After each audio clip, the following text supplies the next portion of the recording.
put my phone in. I got 68%. No. What? I thought that was already... It was, but I was just getting a little more juice because I noticed you didn't have the audio going. Why don't you just plug it in? Keep it charged. Fuck. You're so smart, man. I like having you around because you're like the smart guy. I'm the smart guy. All right, I got it. We'll plug it in. At least you guys weren't depending on me to be the smart guy. Oh, man. So Actually, I guess at some point we will have to depend on the guest to be the smart person. But we're just glad that you're a creative person. Because that's what we are. So this is going to work out better. Yeah. There we go. I dig this room. I need a room like this. Thanks, man. Caleb wants to get rid of it. He wants to go somewhere else. Yeah. Yeah, of course. I want a real studio. Yeah, real studio. And I want a A tap real room studio is what you make it. in front. I want This to is sell a real beer. studio. Come on. Actually, now that I look at it again, I'm going to move this back. And I'm going to have to move this over. Oh, jeez, Brian. I know, just calm down. This is why we can't have nice things. Video. Yeah, but I really would like an actual studio to go to work. Oh yeah. Yeah. I hear that, man. Oh, I had sure. just literally just a room, 2 rooms tops, Whoa, like 2 small rooms. getting crazy. Yeah, right. One is crazy enough. Seems like. What would you do in those 2 rooms? What? Y'all talk amongst yourselves. We don't even have the glasses. Oh yeah, they're in the dishwasher. All right. I like to hear that. Oh, that they're clean? Clean glasses. Yeah, all right. And we bought extra expensive cleaner and the perfect glassware. Top line. Yeah. Top notch. I mean, you can't have a craft beer podcast show Dirty glasses. with some nasty ass glasses. This is starting to sound like a dish detergent commercial now. Well, I didn't mention what the company was It's starting to. because I want them to pay me. I see. So if you have dish detergent, why did they make that so hard to say? If you make that stuff and you want to pay us for this advertisement, take a guess. I'm just going to say that it's that company and whatever first one pays us. But it's actually Cascade. Are they clean? Oh, yeah, man. We just had a long conversation about. That new stuff worked great. That's literally what we talked about the entire time. We didn't even talk Okay, so about I know the he's rooms. not bluffing. Really? Yeah, I just started talking about. They even smell good. Hey man, that's exciting. They look great. They did. They look craft beer podcast worthy. Ooh, yes. That's what we're going for. We have so. Oh, there's another one right here. All right. Do we have everything together now? It's only 8 after 9. We're doing well. Yeah, we're doing great. Usually it's like 9:30, 9:45. Yeah, this could be an early one. All Actually. right. I got a bedtime. Yeah, I bet you do.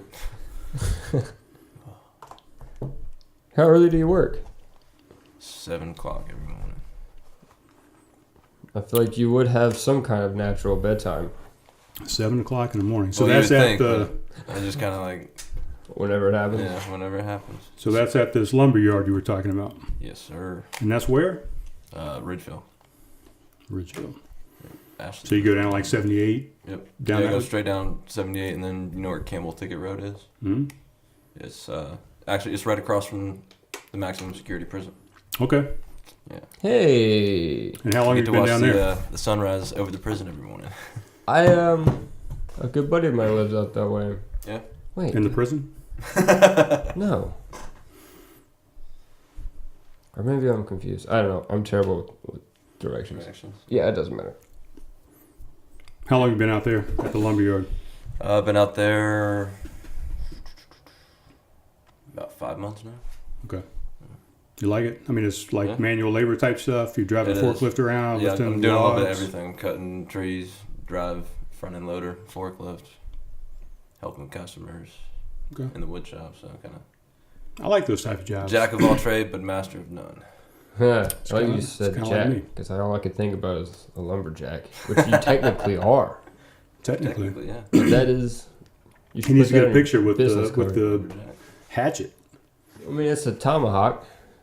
I got an axe in the backyard. We could do an axe. I really want to get a Tomahawk. target and start throwing it. Yeah, I'm gonna bring it out. We're going to look at it. All right, we'll look at it. So anyway, we're in the studio with Clayton Louis. He's a musician, singer-songwriter, lumberjack, or maybe not lumberjack, jack of all trades, works at a lumberyard. What are we looking at? We are looking. So what do you do with that? You just put it in the window? No, you throw it. So. I know, but it's just been sitting up there in the window. Well, yeah, because I don't have a target. It's good to hear that nobody in here is a target for this thing. Yeah, I know. We could make a target. I got some throwing knives. Do I you? got some throwing stars somewhere. Some those ninja are stars. Cheap man's throwing knife. Throwing knives? No, a throwing star you can't lose. Can you really win with a throwing star? No, I'm good. I mean, I guess if you hit the target, right? Yeah. I got a little Why tiny. do you never look at the things? Because Show and tell y'all is fun looked for at it. I've everybody. seen it. Every time you try and pass something to me, I'm like, y'all have already explained it. You've already talked about it. But the feeling of the weight and everything is essential. All right, give it here. Fuck you. You're not allowed to look at it anymore. All right. Well, Indian giver. I've got a tinier one out in the out in the you garage do. that I take on my kayak when I go kayaking. Mm-hmm. You know, just to get through some trees if we run into some obstacles or whatever, some branches. Smart. And it's got a little paracord and some emergency features on it too, like lighter, whatever. I don't know. That's a good weight. Right? I like it. Brian Dale's approval. I like it. Are we doing headphones? Oh, yeah. Are we doing headphones? I mean, it's up to you. If you want them. Well, we got to plug it in. We did them for the first time last night, and I think it was better because it just blocked out everything. You know, we could just focus on the conversation and our voice and not, you know, our other roommate might come barging through the door anytime now. And it'd be a distraction. Or if the dog does something weird. But it's up to you. You don't have to win. Well, let's see how it goes. I don't know if we're going to be able to hear everybody. All right, let's see what happens. Hello? I can kind of hear me. Maybe. I don't think it's as loud as it was last night. I can't hear you at all. Same thing as last night. You couldn't hear Smack me. that microphone. There we go. That's better. Yeah. Yeah, I think the only side that has a letter on it is the left side, up inside. I always find it funny that they label things like socks and headphones left and right. Yeah, once you know what one side is, you got it, right? But then the one day you need it, you look, it's like, oh, shit. There we go. I felt the same way. I got some stuff in the garage downstairs. I got a gym downstairs in the garage right below us, and I got some teeter hang-up inversion boots, and they hook onto your legs, and then you invert yourself on a pull-up bar, and you hang from the pull-up bar, you know, to kind of get some distraction, some stretching in the low back, whatever. You can do some ab exercises, but only one of them says right boot. The other one doesn't say left boot, and I thought that was great. Why do you need to say left boot when you already told me what the right where the right boot is? All right. I like it. He likes it. I like the way you think. Yeah. It's a given. If I've It's given you the right. it's needless information. I understand. But I've also heard that before, so. Are we all good with headphones? I think headphones. I'm good with the headphones. Okay. Cool. Yeah. Everybody can hear everybody. Man, we're doing a lot of new things with this episode. We are. Yeah, I like Headphones it. going on, Be the guinea official pig. intro. New dish detergent. Yeah, new Everything New- is coming new detergent. together. I like it. That's great. There is a lot of new stuff. And Yeah. hopefully the mics are going to be the most important thing because we'd had Oh. level issues, especially with the guest mic because we had a dynamic mic instead of the compression mics or composite mics, compression mics. Condenser? Yeah, Condenser mics. Yeah. Yeah. So we always had just two condenser mics and we had one dynamic and it just was horrible. And now we've got all three condenser mics, so I think the audio is going to be great. Yeah, I can hear it perfect. We're getting there. I'm good. I'll adjust that. His looks really good. Yeah. That's what she said. She did, in fact, say that. Right? What are we drinking tonight, man? What are we drinking? Here we go. So we're with Clayton Louis, musician, songwriter, lumberjack. All right, where does Do you have any other hats? Anything you want? We'll see. We'll see what comes up. Clayton said he I like that. he was getting into IPAs, so I picked up a couple IPAs for us. So we're going to start with the Wicked Weed Oh, sweet. Brewing Company. Do you like Wicked Weed? I do. Awesome. So this is Lieutenant Dank Indian Pale Ale. We're going to open 2 because they're only 12 ounces, so we'll split the 24 ounces between the 3 of us. We always talk a little bit about what the beer is. So this is Lieutenant Dank from Wicked Weed Brewing Company, 6.5 ABVs, 60 IBUs, so fairly bitter. It's got an average rating of 3.87 on Untapped. The description is, gold-colored IPA presents a pungent, piney, and earthy aroma. Its mild body and mouthfeel create an enjoyable hop experience with subtle notes of passion fruit and licorice. We are crazy about our hops here at Wicked Weed. We use them in all sorts of ways. There's hop kebabs, hop creole, hop gumbo, pan-fried, deep-fried, stir-fried. There's pineapple hops, lemon hops, coconut hops, pepper hops, hop soup, hop stew, hop salad. I think we can stop now. Hop and potatoes, That's hot a burger, lot of hop hops. sandwich. That's about it. That's what it says on there. I needed a beer to get through that, and I'm I'm reading waiting the script. to get it. All right, I'm He's moving my water out of parched. the way over here Yeah, get that out of here. on the Azalea magazine. Well, that's a terrible And, example because it's covered up by everything. right. Oh, the first pour missed it. So we'll get Clayton set up here first. There you go. Wicked Weed glass, as a matter of fact.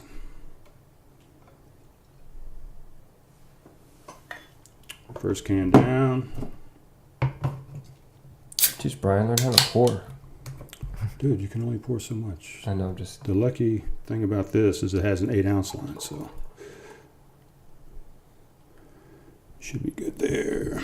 And then we got Two Blokes Brewing out of Mount Pleasant. mm-hmm. Two Blokes. That's quite a name. That might be just right. Do you need to look at that? Do that in the Wicked Weed glass, right?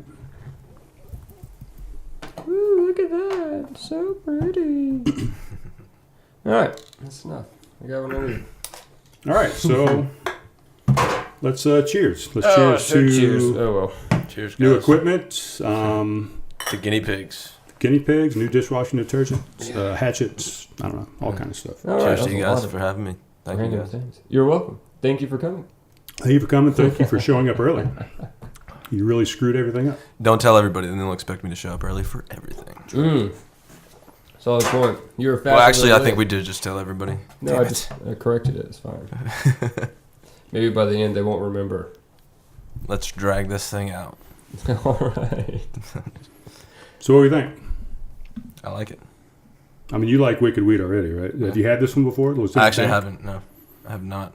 I think most places around town normally have the Pernicious, right? The IPA, Pernicious IPA on tap. Why'd you throw the can away? Dude, because you had all the pictures. Yeah, you already got your I shots. know, but I want to look at it. All right, here we go. There it is. Thank you. Lieutenant Dank. I like the name. Yeah, I like the Pernicious maybe a tad bit better, but I like the Lieutenant Dank. Let's look up the Pernicious. Dude, if it's We even don't have to. half the amount of the other one, don't even read it. Y'all can talk. I don't know. No, I'm not going to read it. I'm just going to see what the rating is No, okay. compared Yeah. to Lieutenant Dank I mean, this has got a on tap. heavier. I don't even know. I don't even want to say heavier body. It's It's a little bit fuller. yeah. Pernicious Yeah. has a little bit Okay. better rating actually, but I didn't see any of that at the place I went. Oh, how secretive. But it's not very much. It's a lighter ABV than the Pernicious, but the rating's a little bit better on Pernicious. We'll get Pernicious another time. Okay. No, this is good because I've had Pernicious more recently than I've had this. I mean, the last time I had that was when we were in Lexington. I was thinking the same Training. thing Yep. at Mellow Mushroom Yeah. in Lexington Oh, yeah. Lexington, That was huh? good. before we even went to work, as a matter of fact. Hey, man, I'm still employed there. I think we had a couple of them, maybe a few of them before we even went in for training. Mm-hmm. But if you're working at a beer den, you work in beer, Yeah, I mean, why not get I would loosened consider up a little you bit? guys to be exemplary employees in that scenario because Exactly. you're like studying before you come in for training. That's what I thought too. Right. You got a foot ahead of everybody else. You got to be in the field. Exactly. Yeah. That was good thinking. I like that. So I'm just going to move this along real quick. So we talked about the lumberyard up in Ridgeville, right? So yeah, we did. You mentioned something before we started recording. We were talking a little bit before we got on air that Cumulus Radio, Yes, right? sir. So you haven't started there yet. You getting ready to start there? Yeah, it's like I was saying, it's a pretty entry level position, but it's a foot in the door. I'm Right. working part time for him. Okay, so it's not like an internship. I mean, you get paid to be there. Yeah. But no description of what you're actually doing there. I mean, you just I'm going to be working in the promotions department, so okay, kind of like when they do remote events and like a station sponsors an event or something. right. Or, You'll go hand out swag and stuff like that. And Exactly. talk to people, shake hands, business cards. That's awesome because you can network at the same time. Yeah, Bingo. Yeah. that's very good. And then I mean, you're 'Cause you wanna- embedded into a radio station that they play music. I mean, how awesome is that? You should be able to get a gig anytime you want. Yeah, well, they They have their own studios over there. I mean, you said it encompasses how many radio stations? 5, including one talk station. But they have studios down on Leeds Avenue, off of Leeds Avenue in North Charleston. But they got all the studios all in one spot, and it's they've got a pretty tight operation going. They got a pretty good spread across the demographics as far as music goes. Right. With the 5 stations and one of them being talk radio. Right, because you heard, I mean, you said 95SX, right? So I know what that station is. What was the other station that you said? 73 jams. The Z93 jams, yeah. So a little R&B, a little 73 rock. jams. Oh, that's... Yeah, they got the 95SX, Z93, 107.3, I think Magic 107.3, something like I know that. that. Is that a country station? What is that? No, I think Soft that rock? was something like that, I think. Yeah, I would. So Oh, no, it's I should rock, probably- R&B, soft rock. Yeah, there we go. No country stations in there. That you Oh, know yeah, of? well, then the last station, last station is Nash FM, 96.9. Nash. Oh, Nash FM. Didn't you do a interview with those guys or something, right? Yeah. When was that? Last year? No, that was well, I've done several with them actually. I did in 2016. They did a competition called the Nash Next competition. Okay. And you basically submit music and have like your fans and friends and whatnot vote for you, and then there was like 3 rounds. I got voted through with my original song submission for the first round, and then the second round was like a live performance, and that was at Reds, and I went on to win the first Nash Next competition here in Charleston. And I think it was actually the first one that they did because it was a nationwide competition and it was broken down into regional competitions and whatnot. But I went on to open for Billy Currington down at Joe Riley. Oh, Yeah, that was pretty cool. And then ever since then, I've been kind of back and forth in contact with them. And they played a few of my songs. I do some interviews with them here and there. So I actually went and did one for Old Trolley Public House. Nice. With them, yeah. That's really cool. So a few of your songs. So do you have an album? I've got an EP out on Spotify. Okay. That I released in 2015, September 2015. And then EP is, I mean, is there a set limit to how many songs are on EP, or is it just like 4 to 5? Or it's like an EP technically can be anywhere from like 3 songs to like 7 songs. Okay. But some artists would call 7 songs an album. So I mean, it's just kind of right. I didn't know where the line was, but it's kind kind of of next level would be an LP, right? EP and an LP. Yeah, exactly. And actually, when I was recording my first EP, I was like, "What the hell does EP stand for?" That's what I was about to say. I was like, "Let me Google. Come on, what is this?" Do you remember? Extended play. Yep, exactly. He's got it. What was LP stand for? I don't remember long that. Play. Longer. I don't know. I don't really know. Let's look it up. Yeah, we might have to talk amongst yourselves. Intern. Intern. Yeah, man. Yeah, we keep saying we need an intern to look up all the stuff that we come up with during the shows, but put him right back there behind the cameras. We were thinking in that corner because we use this corner for music and for pictures and stuff. So over in the opposite corner, I think is what we're thinking. But go ahead. Yeah, actually, I wanted to go back to that thing we were talking about. If you had just 2 rooms, What would you do with that space? Like, do you already have All something sorts of planned shit. out, or? Well, I mean, it would And I'm talking about first and foremost be like a recording studio. Yeah. But I mean, Will that take 2 rooms or is that 1 room? it could take like 5 rooms if I had enough money. I could separate everything. But I mean, I'd want to have 1 room, like a bigger booth, and then have like a smaller booth inside that room. Okay. To like isolate vocals and guitar amps and things like that. But then be able to like do drums in like a room about like half this size. And whatnot, you know? Like the classic studio, like looking through the window. Yeah. Yeah. That's what I'm trying to picture. I mean, I haven't been into too many. I got a picture. Do you? Yeah. Let me see this. I've given up. This isn't my studio. Of course you've given up, Brian. I tell you every time, don't do it. Every time I give up. It's just too much work. We need a guy or a girl. We need somebody, or transgender. I don't care what it is, but we need somebody in this corner over here. A transgender. A monkey if we can. A monkey could do it. So like I would sit in the room where the picture was taken from. That's awesome. That's like what are we looking and at? I everything missed the is. whole conversation. We're talking about studio setup. We talked amongst ourselves pretty well. Apparently. Yeah, Brian. We did. What you told us. You left me out of the whole conversation. So this is where?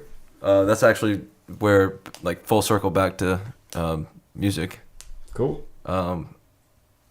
Very cool. I'm recording my next project here. That's at Costello Studios here in Somerville. Right. I saw something on your Facebook that you were doing your next EP, right? Yep. Yeah. And I haven't really decided how many songs are going to be on it yet. So I might end up doing a single, might do an EP, an extended play, or an LP. Did we ever find out what that stands for? We didn't. I gave up on it. But I did see EP was more than 1 song. So it can be more than 1 song. It can be an EP. Well, because if it's 1 song, it's a single. It's a single, yeah. Exactly. You got it. Bingo. He's connecting dots. We didn't even need to I'm look the that smart up. one. Oh my goodness. But I want something like that. I'd love to have a studio space with a big window like that where people could kind of look in and watch the... Mm-hmm. Yeah, man, in the tap room. And then you'd have your on-air sign in there behind you. It'd be super soundproof. classic. Yeah. People can watch and take pictures, whatever. I don't know. That's what... I love it. Yeah. You have a live studio audience. We're going to do it. Sure. I mean, we want to do live shows anyway. Right? Yeah. We are going to do it. I mean, we're drinking beer and just chit-chatting. Yeah. I mean, if you can't get on board with that, then right? Screw you. For lack of a better way to say that. I think that's a great way to say it. As proven by not Ron Burgundy. Talladega Nights. Oh, if you don't chew Big Red, then fuck you. Yeah. Yeah. Yes. Have you never seen No, Talladega I've seen Nights? it, but it's been a long, long time, so I don't know Rick and any Bobby. references for that. Yeah, I know he's Rick doing and the Bobby. whole like scenes or series where he's doing all the interviews when he gets really famous, he I mean, gets it's really been cocky. a long, long time. You know, it's actually really funny that we're talking about Ricky Bobby. Because the interview I went and did with Tori Lynn and Jay for Nash FM a couple weeks ago, Mm-hmm. I called my dad after I left. I was like, telling him how it went and whatnot. And I told him, I was like, I did learn something about myself today, though. And he goes, what's that?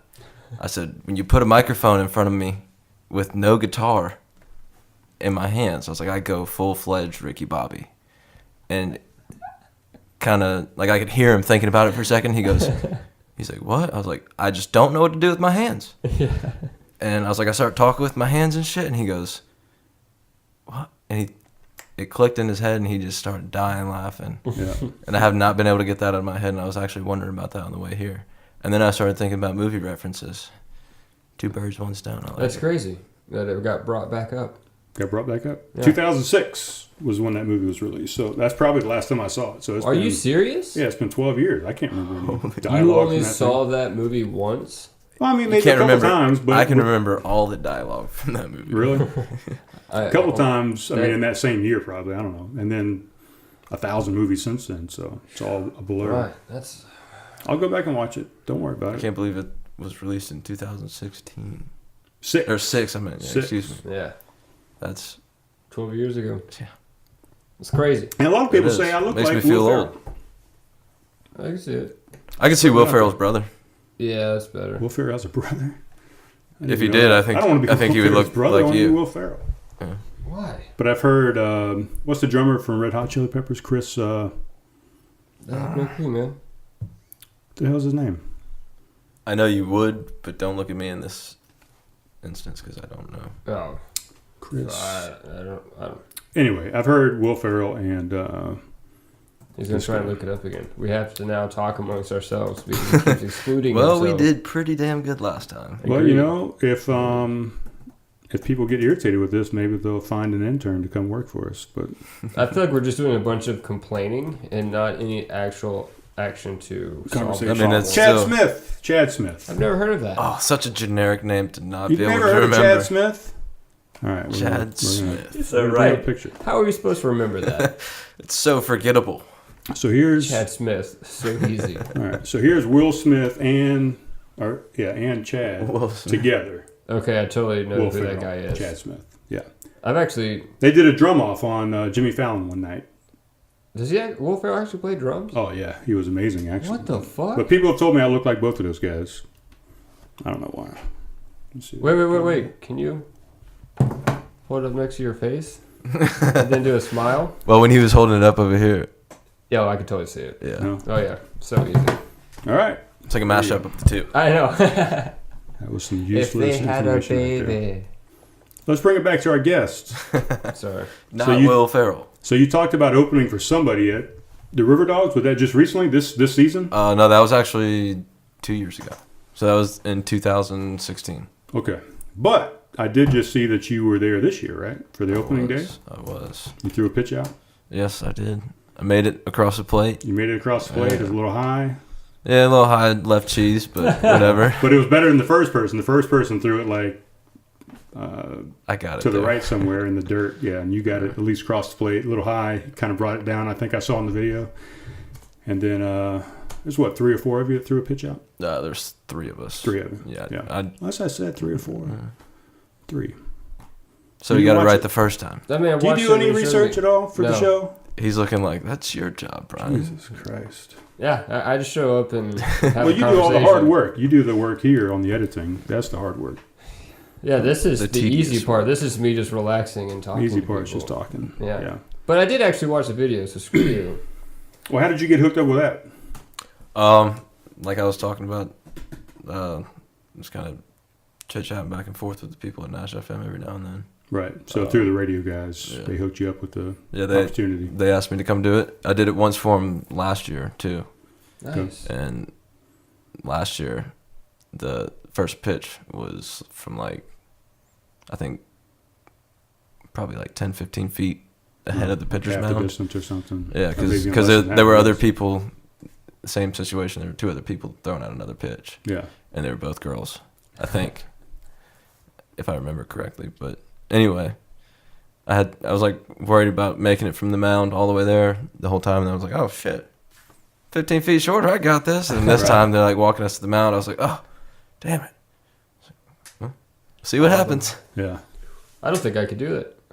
What It'd be very nerve-wracking. I mean, I was a pitcher. I mean, when I grew up playing baseball, I was a pitcher, and then I threw my arm out and became a catcher. So I think I could do That's right, we did talk. fairly well. I definitely practiced before I went out there for a week or so. Well, I was on the golf course with a buddy of mine earlier in that day, and I said to him, I was like, dude, we might need to go get out a couple ball gloves and baseball and throw a few back and forth. And he was like, he's like, you'll be all right. I was like, okay.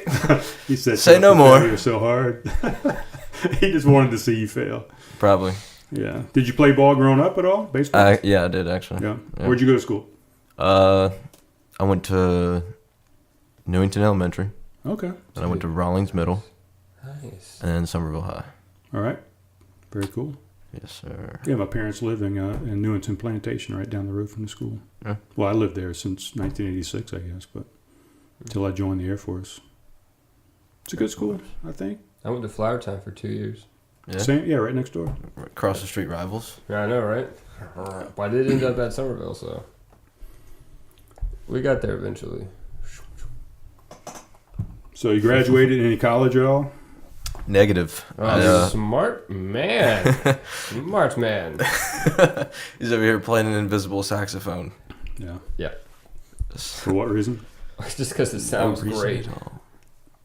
I didn't hear any sound at all. It's an imaginary thing. Okay. When he edits the video, he's gonna throw All something right, in you're there. gonna throw some Oh. sax in there, I'm some gonna have to. some Now. too many zoos. Damn it! He just made my workload Yeah. bigger. Have you ever heard of Too Many Zoos? Too Many Zoos. It's a band called Too Many Zoos. I've not. Oh my goodness, we gotta let him hear that later on. Yeah. Wish we could do it now, but I'm not sure what the legal ramifications are. Dude, if Joe doesn't want to do it, I'm not doing it. Yeah. You look like Rogan Sanders. We're gonna listen to it later though. It's pretty Anyways, awesome. what were you talking about? Did I interrupt you? We were talking about the first pitch at the River Dogs game. No, we moved just on. baseball. So we were talking about. We were talking about high school schools. and elementary school, college. I guess was the last Yeah. thing we talked Yeah, about. Smart man. no Got college. college. We got that. That's what. Yeah, it was. Okay, got We it. finally figured it out. Yeah, no college for me. No. No, I went straight into the workforce, and I played my first handful of bar gigs when I was like 17. Okay. So I was still in high school at the time, Dang. and I knew right then and there that music was what I wanted to do. So, Well, you probably knew before then, though, right? Well, yeah. When did you I start mean- playing music to begin with? I remember when I was a kid, my dad would always be on the weekend playing guitar, and I'd sit there on the floor or sit on the couch and just watch. And then finally, when I was like 10 or 11 years old, he gave me a guitar, his guitar, and taught me an E chord, an A chord, D chord, and a G chord. And he said, "Here, now you can play any That's all you AC/DC song ever written." Yeah. And so, I mean, sure as shit, I went and learned a bunch of AC/DC songs. And so growing up, I was into more rock and roll. But I mean, I'm still into rock and roll. I love rock and roll. But I got my first acoustic guitar when I was 15 or 16. And that's when I kind of started writing songs. And I didn't ever sing until then.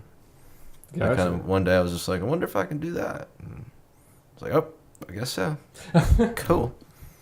So who are your major influences? I mean, you said AC/DC already, but I mean, Kiss, I mean, they do very minimal chords as well. Is that another band? Or I did, just who when I else? was younger, I listened to a lot of Kiss.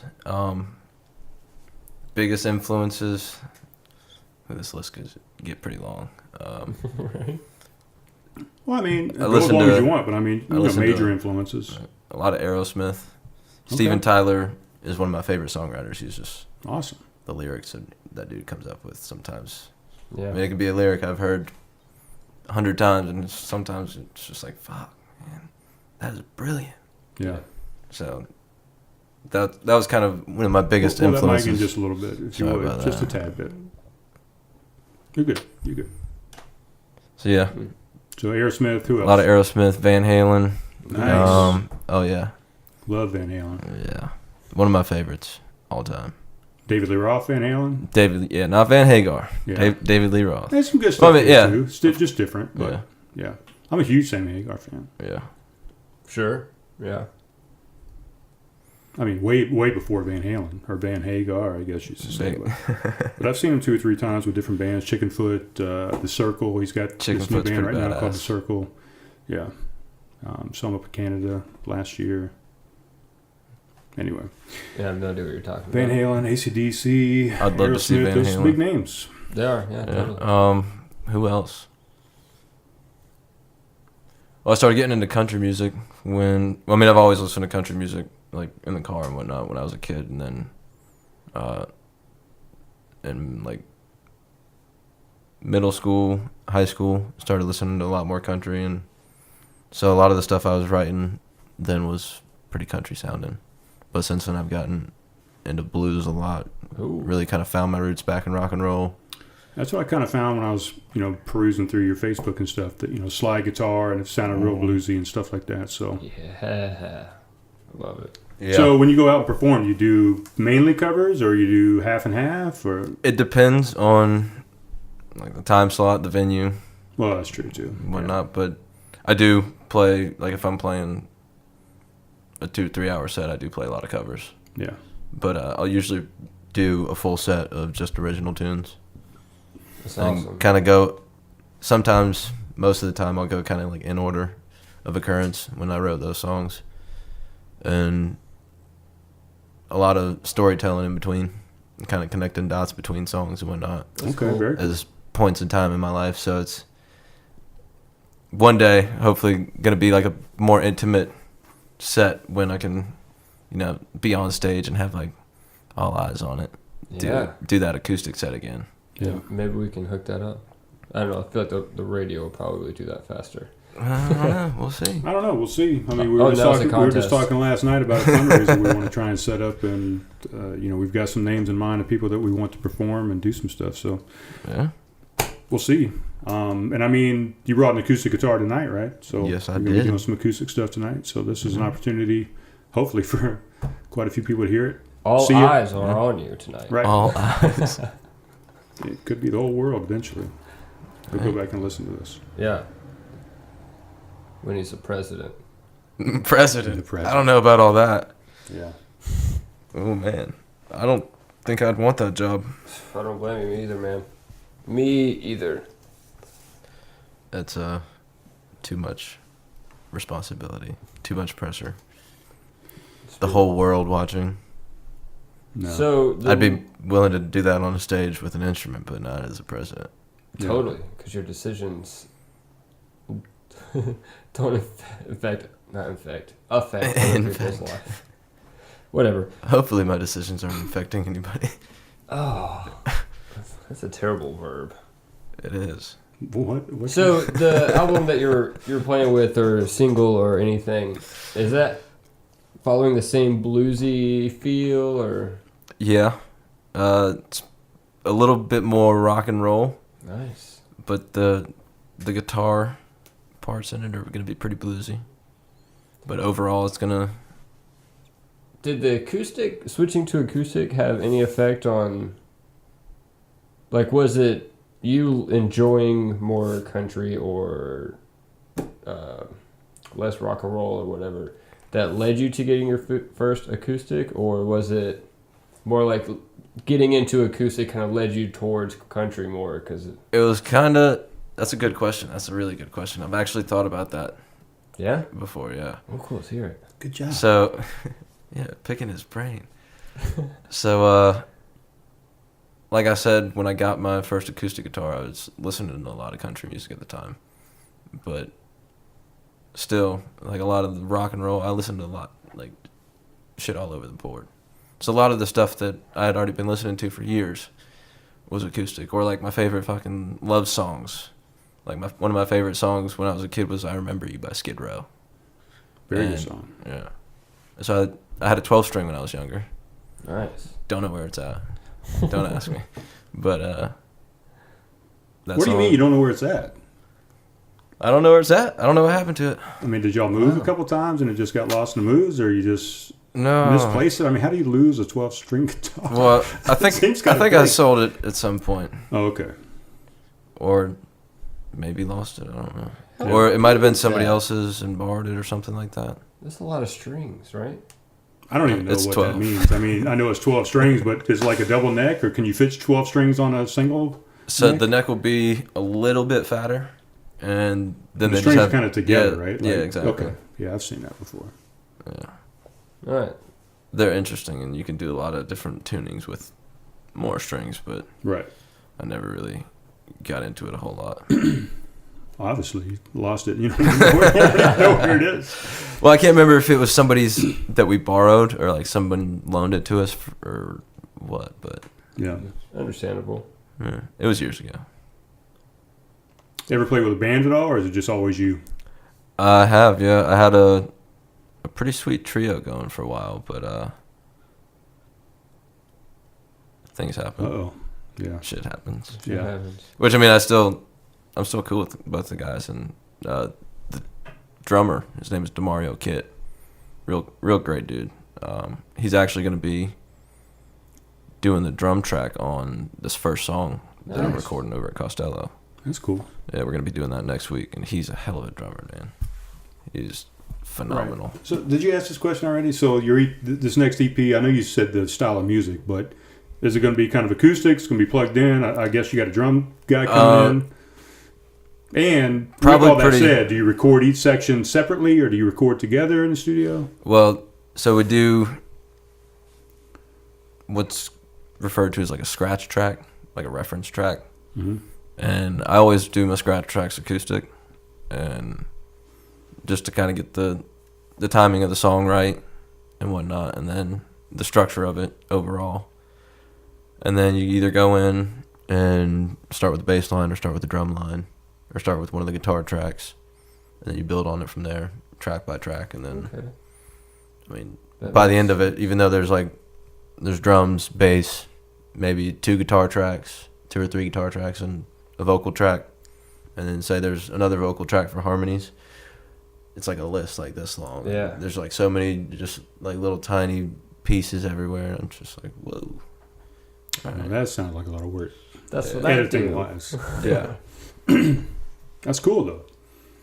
And never any horns or anything like that in there. No Not yet. wind instruments. Not yet. But actually, I was listening to, I can't remember the guy's name. I was listening to a shuffled playlist on Spotify earlier, and it was a real bluesy playlist. I think it was called Funky Heavy Bluesy. Ooh, And write that down. I know. oh, Sounds it's a good badass tune. playlist. There's tons of good songs on there, and songs like there's one called "Walking the Dog" by this guy Tony Spinner. It's real slow bluesy, but grown up, there's a version that Aerosmith does that grown up I always listen to, and it was one of my favorite songs. And it's one of those songs that you hear it and it gets stuck in your head, like almost instantly. You hear the first verse of the first chorus and it's just locked in. Yeah. Or at least my head, anyway. Yeah, there's one album, I can't remember the name of it, from Aerosmith that was super bluesy that I'm in love with. I mean, it was way back in the 70s or something, one of their early albums, but It's got the song "Train Kept a Rolling" on it. I think so. Yeah. Yeah. When I was learning to play Kings guitar. and Queens. Yeah. What is it? I don't know. I'd have to look it up. Get Your Wings. Might be it. Yep. It's Get Your Wings. I think it was 78. Yeah. That's a good freaking album right there. That's Aerosmith used to be the bomb. I mean, they still that's like are, my but they kinda go-to got- Aerosmith album right there. Yeah. Everybody says this, people get commercialized or whatever. They definitely kind of commercialized, but But you their fucking early would stuff, too. man, was rock and bluesy. Same thing with the Stones. Their early stuff Yeah. was super bluesy. And then they got, they were still good. They're still good now. Really. In their 70s, whatever it is. I mean, can you, Something like isn't that. there just an aspect where you just don't want to play the same thing forever, and you just want to Yeah. do something different? Yeah, and some people see it as like, that's what I always wondered, like, if artists, when they sell out, like, do you think they just want to try something new? And Right. They didn't sell out. They just evolved and did something different, right? they're Yeah. still going to play all those great other, like the first Another- 2-3 albums of theirs. And When they go on tours and stuff, Yeah. because that's what people want to listen to anyway. So Exactly. it's not like they're losing the soul of what they did before. I like that. That's a good point. I think that's the bad thing about fans, though, right? The fans always want to hear the hits. They don't Yeah. care about anything new or genuine or creative that you've made. They just want to hear the hits. Well, I just made new stuff, mother effer. yeah. Listen to my new stuff. I've been creative and I've made new stuff for I you. don't know, man. I feel like I mean, the hits are good, but don't knock off the new stuff. It's just I feel like that's too. It's just as important. Well, I feel like you're being too strict, too black and white about it. I think there's Uh, probably well- plenty of fans that do enjoy the obscure But I mean, I songs. said I Plenty enjoy of- the hits as well, but enjoy the new stuff. It's all that artist. Enjoy the artist. Let's put it that way. I know you're so angry about it. He's passionate about it. He wants you Just to enjoy the understand. artists. Can you imagine whatever if you they walked out whatever on they come up stage? with, they created Hey that. guys, just enjoy the little fucking artist. If He you walks off. And then, I mean, there's some shit. Yeah, but enjoy the creativity of that person as a person. all right, I don't know. I don't have a That didn't make choice any sense at now. all. They're yelling at You know how like back in the day, they used to like come and introduce an artist like in front of the curtain, and then they'd pull the curtain. Yeah. If I ever do a show like that, you're my guy. Yeah. You're coming out and you're giving my little introduction, All right. talking it I'll up, take it. and you're gonna tell them enjoy the artistry. I can do it. The whole show, every song. I might take the stage for a little while before I do it, Yeah, but be my guest. Really, I would like to see that. That'd be interesting. really. What would you? I'll what do- instrument? I'll do a Yeah, what stand-up song routine. are you dancing to? Stand-up Oh, routine. you're going to do stand-up. Gotcha. I mean, I might just give a speech, a motivational speech or something. I might do a stand-up routine. Who knows what I'll do? But it'll be creative. The mystery It won't be the guest hits. speaker. We got really in depth Won't with be the that hits. hypothetical situation. That was a pretty in-depth hypothetical. We always get way off track. I mean, there's no track. It's a craft conversation. Yeah. Exactly. This is pretty crafty. What else? I don't know. Well, let's talk about this. Caleb has a microphone on his arm, tattoo, on his forearm. You've got a microphone there. So what's the inspiration for? Is it just because of the love of music? Is there something else behind that whole tattoo? So this one is directly from music. This is my Rocket Queen. Okay. It's a Guns N' Roses song off Appetite for Destruction. Very nice. The last song on the album. But I can't tell the whole story about the tattoo. Okay. Some of it. That's a good story. Yeah, it's a good story. But basically, there's a line in Rocket Queen where he says, "I might be a little young, but honey, I ain't naive." Okay. And I've always found that to be a pretty cool little idea and lyric. I'm going to write that down and go back and listen to that. What are we writing down? Go ahead. Continue if you have more Oh, story. yeah. I'm sorry. Well, no, that's about the gist of it because I can't really tell the good part of the story. That's Rocket. not. Yeah, not, you do, I think, G and R. I did a thing. the fair equivalent of the summary, which is a really roundabout way of saying that you summed it up well. And then, what was the Spotify channel you said again? The Funky, heavy, bluesy. I already wrote that down. All right. Well, But I didn't get writing the down. who sang Walking the Dog. Tony Spinner and Aerosmith. Two completely different takes on the song, and Ooh. I was listening to that playlist the other day. It's on that funky, heavy, bluesy playlist, Right. Cool. and I just had it on shuffle at work, and that song came on, and I was like, listen closely because it's like two completely different time signatures that they did the song in. Oh, So wow. I'm like, wait a minute. I was like, I know this lyrics, and I like rewinded it a little bit and listened. And I was like, holy shit. I was like, all right, I like it, because I keep finding songs. That's one of my favorite things about the blues, is there's more. I don't necessarily want to say freedom, but people tend to cover other blues songs more often when they're also playing the blues. It's just more commonly done in the blues. Really? I think, anyway. I've noticed that with the blues a lot more. Okay. But I can kind of see that. constantly I'm hearing songs and like different renditions of it by different artists, and you'll hear like a series of notes or like one line that is like, holy shit, wait a minute, that it is that song. Okay. Right.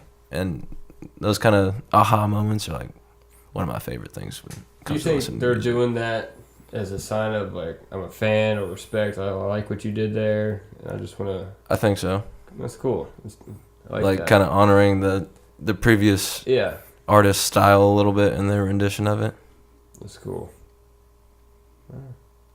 Speaking of blues, we got a guy coming on tomorrow night, Paul Stone from the Paul Stone Project. You ever heard of him or run into him? I think I've heard of him. He's an older gentleman here in town. He plays Homegrown Brew House a little bit. He's played at Coastal Coffee Roasters, a few different places. Out at Blackwater, he played. But he's a blues singer as well. And I've listened to his music and, of course, some of your stuff. And I think you guys would play well together, actually. Yeah. Yeah. He's going to be on tomorrow night. Yeah. Yep, yep. I'll definitely have to check it out. So it's a blues week. Then I don't know if this is the same. I guess it would be kind of bluesy. Harry Connick Jr. No. I mean, Not it's much. definitely out of the blues capital, right? I mean, Yeah. It talks about Louisiana. being yeah. Yeah. I've been listening to listening a lot lately to a lot of like real rock based blues. Which would be what? You got Like a name? guys Band? like Joe Bonamassa, Gary Hoey, Tony Spinner, I'll write it down. Heinrich. Can't remember, or actually can't pronounce his last name, but he's got some pretty badass tunes. But a lot more like what's the word I'm looking for? I guess the only really good way to put it would be rock blues. Right. Blues I rock. think that sounds great. I can hear that in my head. Yeah. It's pretty specific. I think you could probably hear that in your head better than any other way I was about to describe it. So that's Yeah, why well done. I went blues rock. So that's pretty much the direction you think you're taking your music? Rocky blues, rock blues, yeah, blues rock? I think so, yeah. Okay. Because that's just kind of what's always That's awesome. been my favorite, you know. I definitely enjoy that genre, so Yeah. I'm excited. Hurry up. Hurry up, he says. Yeah. Hurry up. Give me You an can't update. rush perfection. Oh, that's Perfection true. is the goal. That's true. And you said the only place people can find your first EP is on Spotify? Is that the only place it's on? Or? It's actually on Spotify, iTunes, Amazon, Google Play. They just type in Clayton Louis and it'll come up. Yep. And that's Louis, right? Correct. Yeah, not the other way you spell it. Yes, everybody always gets it wrong. Yeah. Oh no. Yes. Or I did to begin with. They tell me that the way Louis is spelled, they tell me that it says Louis. Like, no, it fucking doesn't. It says Louis. Okay? Wait, so do you have people calling you Clayton Louis? Dude, so Alexa. Oh no. Dude, Alexa says Clayton Louis. Really? It pisses me off so bad. We had a whole conversation, our first podcast, about our names and how people mispronounce Dales and choir and all kind of things. But Yeah, man. yeah, Yeah, Louis. It's not cool. that'll do it. My like I said, 3-year-old I misspelled nephew. it the first time I tried to look you up, and I typed in Lewis, and Uh-huh. I couldn't find you. Why does everybody always think... I've seriously contemplated that. Like, I think because, I don't know, in my brain, the way yours is spelled seems more like a first name rather than a last name. well, it's actually my middle name. Oh, shit. Lewis is Curveball. your middle name? Yep. Okay. Then it totally makes sense. Does it make sense? Yeah. Smith, your last name? Yep. Clayton Louis Smith. That's the... No. Is it really? No. Oh my God! I nailed it.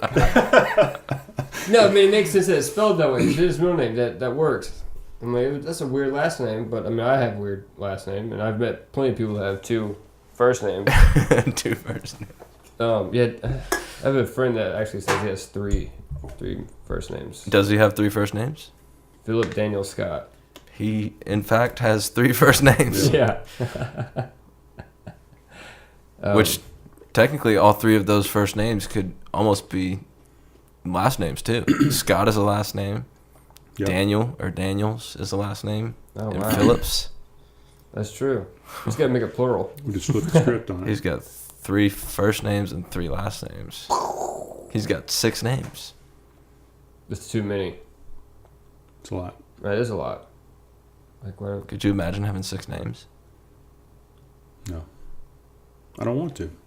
It's too much writing. It's like if Yeah, I'm in it's right school on and I had to now. sign my name on all my papers and stuff, it's just too much. It's too much work. Even writing like 6 initials would be Yeah. almost like spelling your name. Well, it's longer than both of you. Oh, man. Oh, I just hit the mic. Sorry, everybody. All right, well, we all have empty glasses, and I just yawned. Oh, no. Okay. Well, while I pull these out real quick, you want to check that? See if it's still moving, or Yeah, sure. do we care? Oh, that means Clayton has to talk amongst himself. No, it won't take but a second to see if it's... not leaving, so you have to talk to him. Yeah. So you're singled out here. You have to talk amongst yourself. Oh, no! it's still moving? Krusty Krab. Yeah. Okay. I was going Well- to sing the Krusty Krab song. That's a good song. All right. So Just- while I pull this out, and you can get the camera ready, I guess. You can sing that's the Krusty Krab song while he does So that. while I pull this out, while I whip this out, that's what Oh. movie was that? Excuse me, while I whip this out. Blazin Saddles. You ever seen that? I don't think so. You ever seen that? Oh, you guys need to go watch Blazin Saddles for sure. How old is that, bro? Oh, it's 70s. That was a very nice way to say that. But I'm telling you, you need to watch it.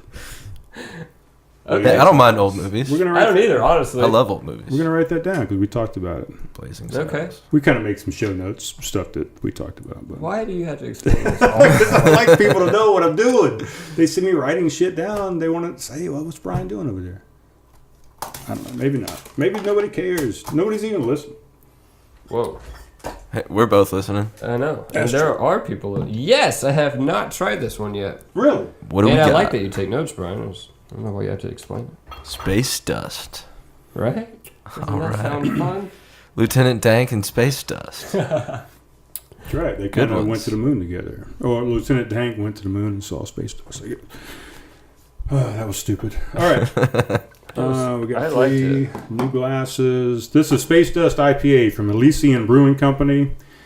They're out of Seattle, Washington. The ABV on this is 8.2%. Alcohol by volume, in case anybody needs a refresher. Rookies. IBUs, International Bittering Units, are 62, so a little bit less bitter than the last one. Higher alcohol content. It's going to be a little maltier probably. Space Dust, a totally nubular IPA. Great Western Premium 2-row combined with C15 and Dextra pills. Give this beer a bright and galactic Milky Way hue. The hopping is pure Starglow energy with Chinook to bitter the late and dry additions of Citra and Amarillo hops. Space Dust is out of this world. I need to be a writer for these things. I bet they make good money to write all these descriptions for this. You stuff. could do voiceovers. It's out of this voiceover. world. Did they have to end on that one? What's that? Out of this world. I mean, we were all expecting it. They have to It do it. was too obvious. I think it was just too cliche. All right. But then again, I guess it works, right? I repeated it. It was catchy in my mind. I See, don't know. Maybe I'm too cliche. I've actually been to maybe it Elysian was a Brewing marketing design. Brewing Company in That's Seattle. exactly what it is. I went out and did a Spartan race in Seattle and with both my boys, and we went to Elysian Brewery. Really? Yeah, it's pretty good. Nice little outdoor area. Pretty good. I always like having a chance to sit outside. I'm gonna go sit outside almost 9 out of 10 times, depending on the It weather. depends on, like during the summer, if I'm in flip-flops and a t-shirt and shorts and a bathing suit, I'll sit outside anywhere, but any other time, I'm Yeah. inside. I love it. Even in winter. Well, I'll take that back. Not me. Southern winters aren't winters. Winter enough for me. Got it? Yeah, I got it. Keep that right there. Yes, Just click the button there. What happened? Click the mouse. Yeah, there we go. What just happened? Do we miss stuff? Oh, we got when it I on- set we my got it on camera here. down, Yeah, click the button. Oh. I Gotcha. stopped recording. That's all right. That's we got, spot. we got it on the camera. No. The majority of it. When I set the camera down after recording, I stopped recording. Okay, so it's just like a little 5-second thing. Well, We'll find out. yeah. We'll Hope find so. out. All right. So what do we think about this one compared to the first one? Smells brighter. Yeah, it's definitely hoppier on the nose. Well, you guys are smelling it. I tasted it, and it definitely is a lot hoppier. It's a lot lighter. It's a little more crisp, I think. Yeah, definitely more crisp. I like it. I think Good. crisp is really good because it's more hoppy, but it's not heavy. It's a good balance between the Yeah. hops and the malts, I I think. like it. I've been wanting to try this, like I said, for a while, and I thought you tried it before. No? I have not. I could have sworn I'd brought some home. I think it's a good beer. That does not always mean that I had it.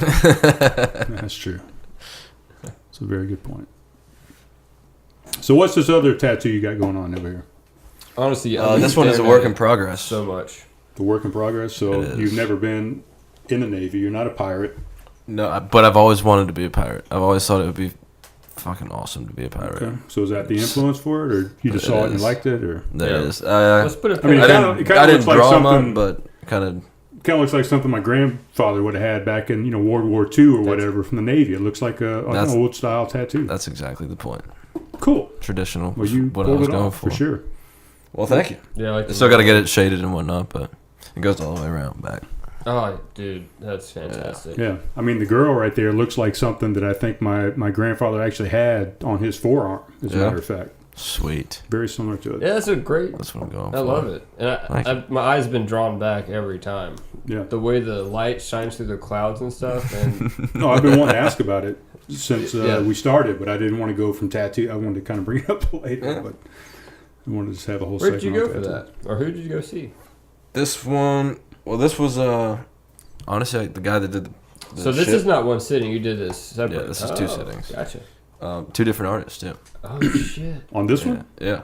Okay. So if you look, the lines are a little bit thicker in here Yeah. than they are in everything else. Yeah. So the ship was done by, I can't even remember the guy's name. He did it at Artistic Ink, but he doesn't work at Artistic Ink, so Gotcha. he was just kind of there on a Sunday.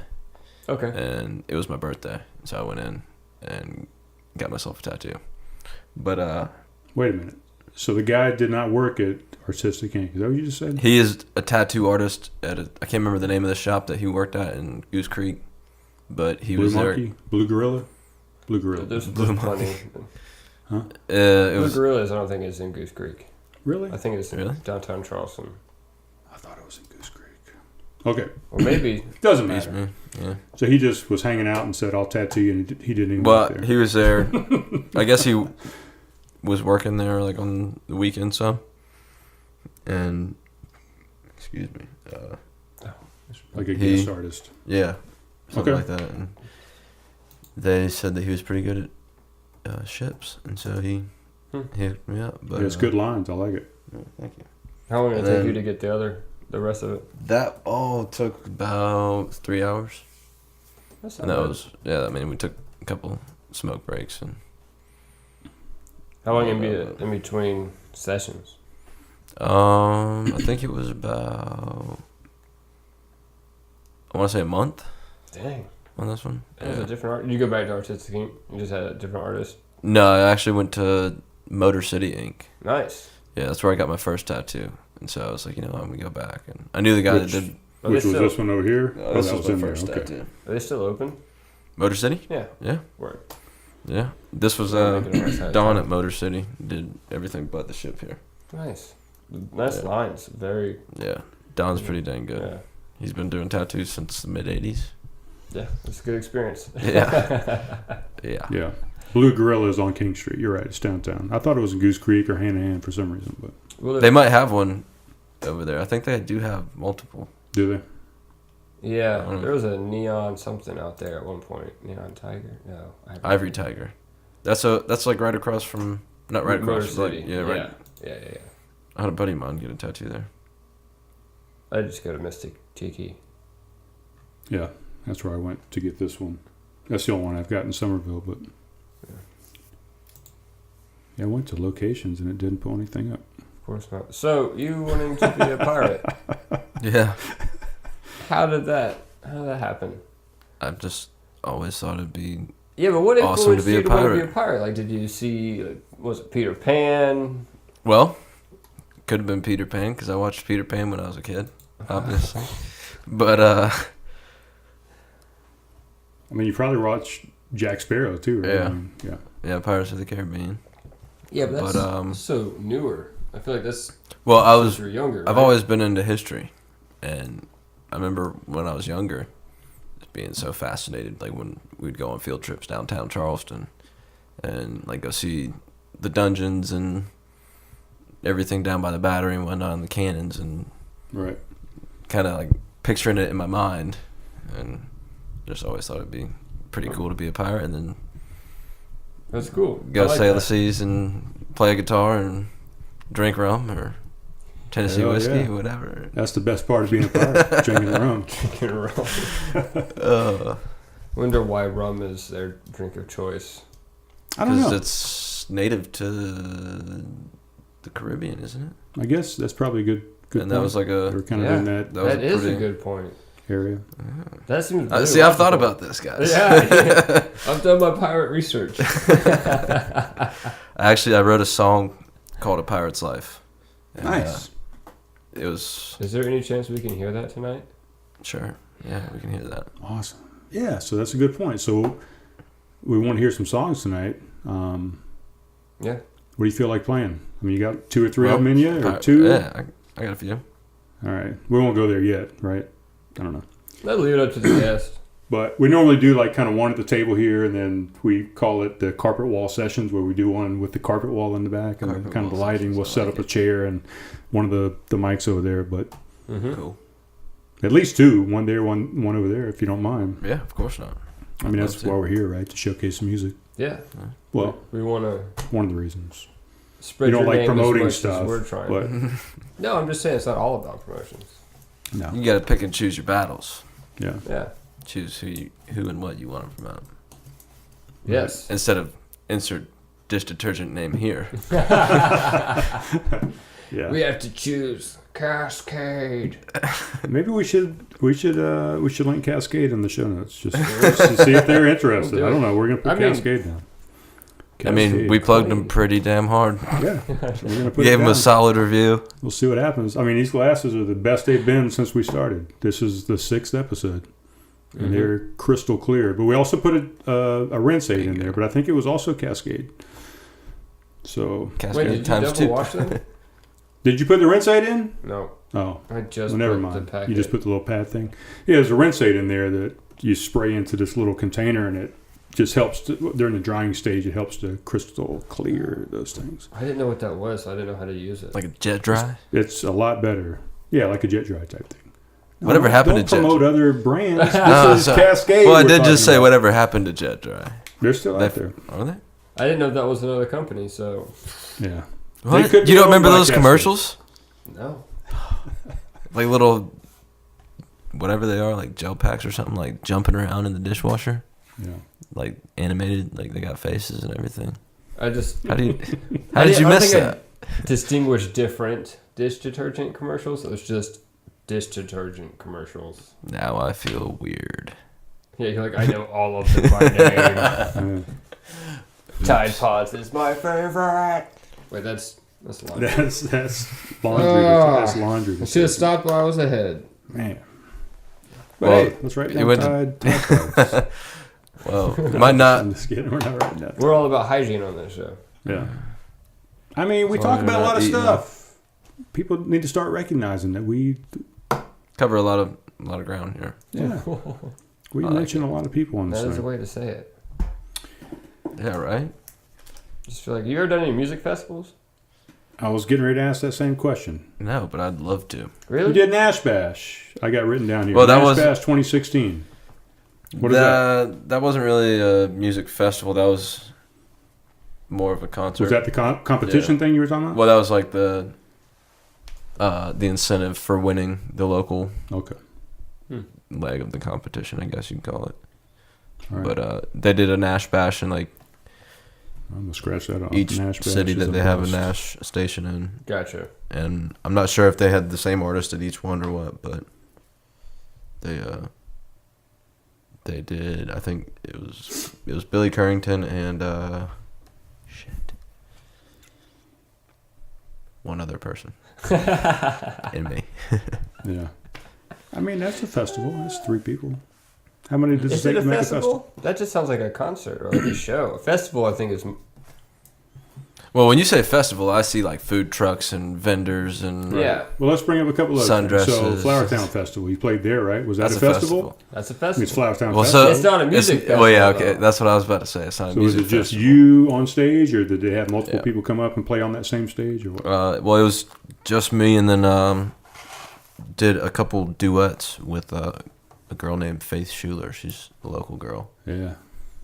Yeah, she's really talented. But we sang a couple songs together, and then she took the stage with her band after I played. Cool. But yeah, I played solo acoustic and Cool. showcased some of my original stuff, and Right. And then we got Porch Jam with Dan Riley. yeah. You've been out there before, right? Yes, sir. Yeah. Are you going to be at this next one on May 13th that's coming up? Yeah, I'm playing at it. Yeah, Very cool. I'm one I'm of going to the get out there for that. one of the featured artists. Really? Yeah. Featured artists. Yes, So, last one I saw, I didn't get a chance to get out there, but there was 14 or 15 performers out there. Is that right? Yeah, Oh my gosh. yeah. He's They he's do done like, what, 15, couple songs a piece or something? yeah, like 3 or 4 songs a piece, and then the featured artists do a little bit longer. They have like I think a 20-minute set. Okay. But yeah, Dan's done something pretty cool over there, and that Porch Jam's I think something that he can keep going for quite a while and not get bored with, or anybody else get bored with it, you know, because He wants me to set up artwork out there. you should, totally should. I think I will. Yeah, because I mean I should get in touch with him. that I've like you said, 14, 15 people performing at the last one. Yeah. When I went to, I believe it was the first or second one.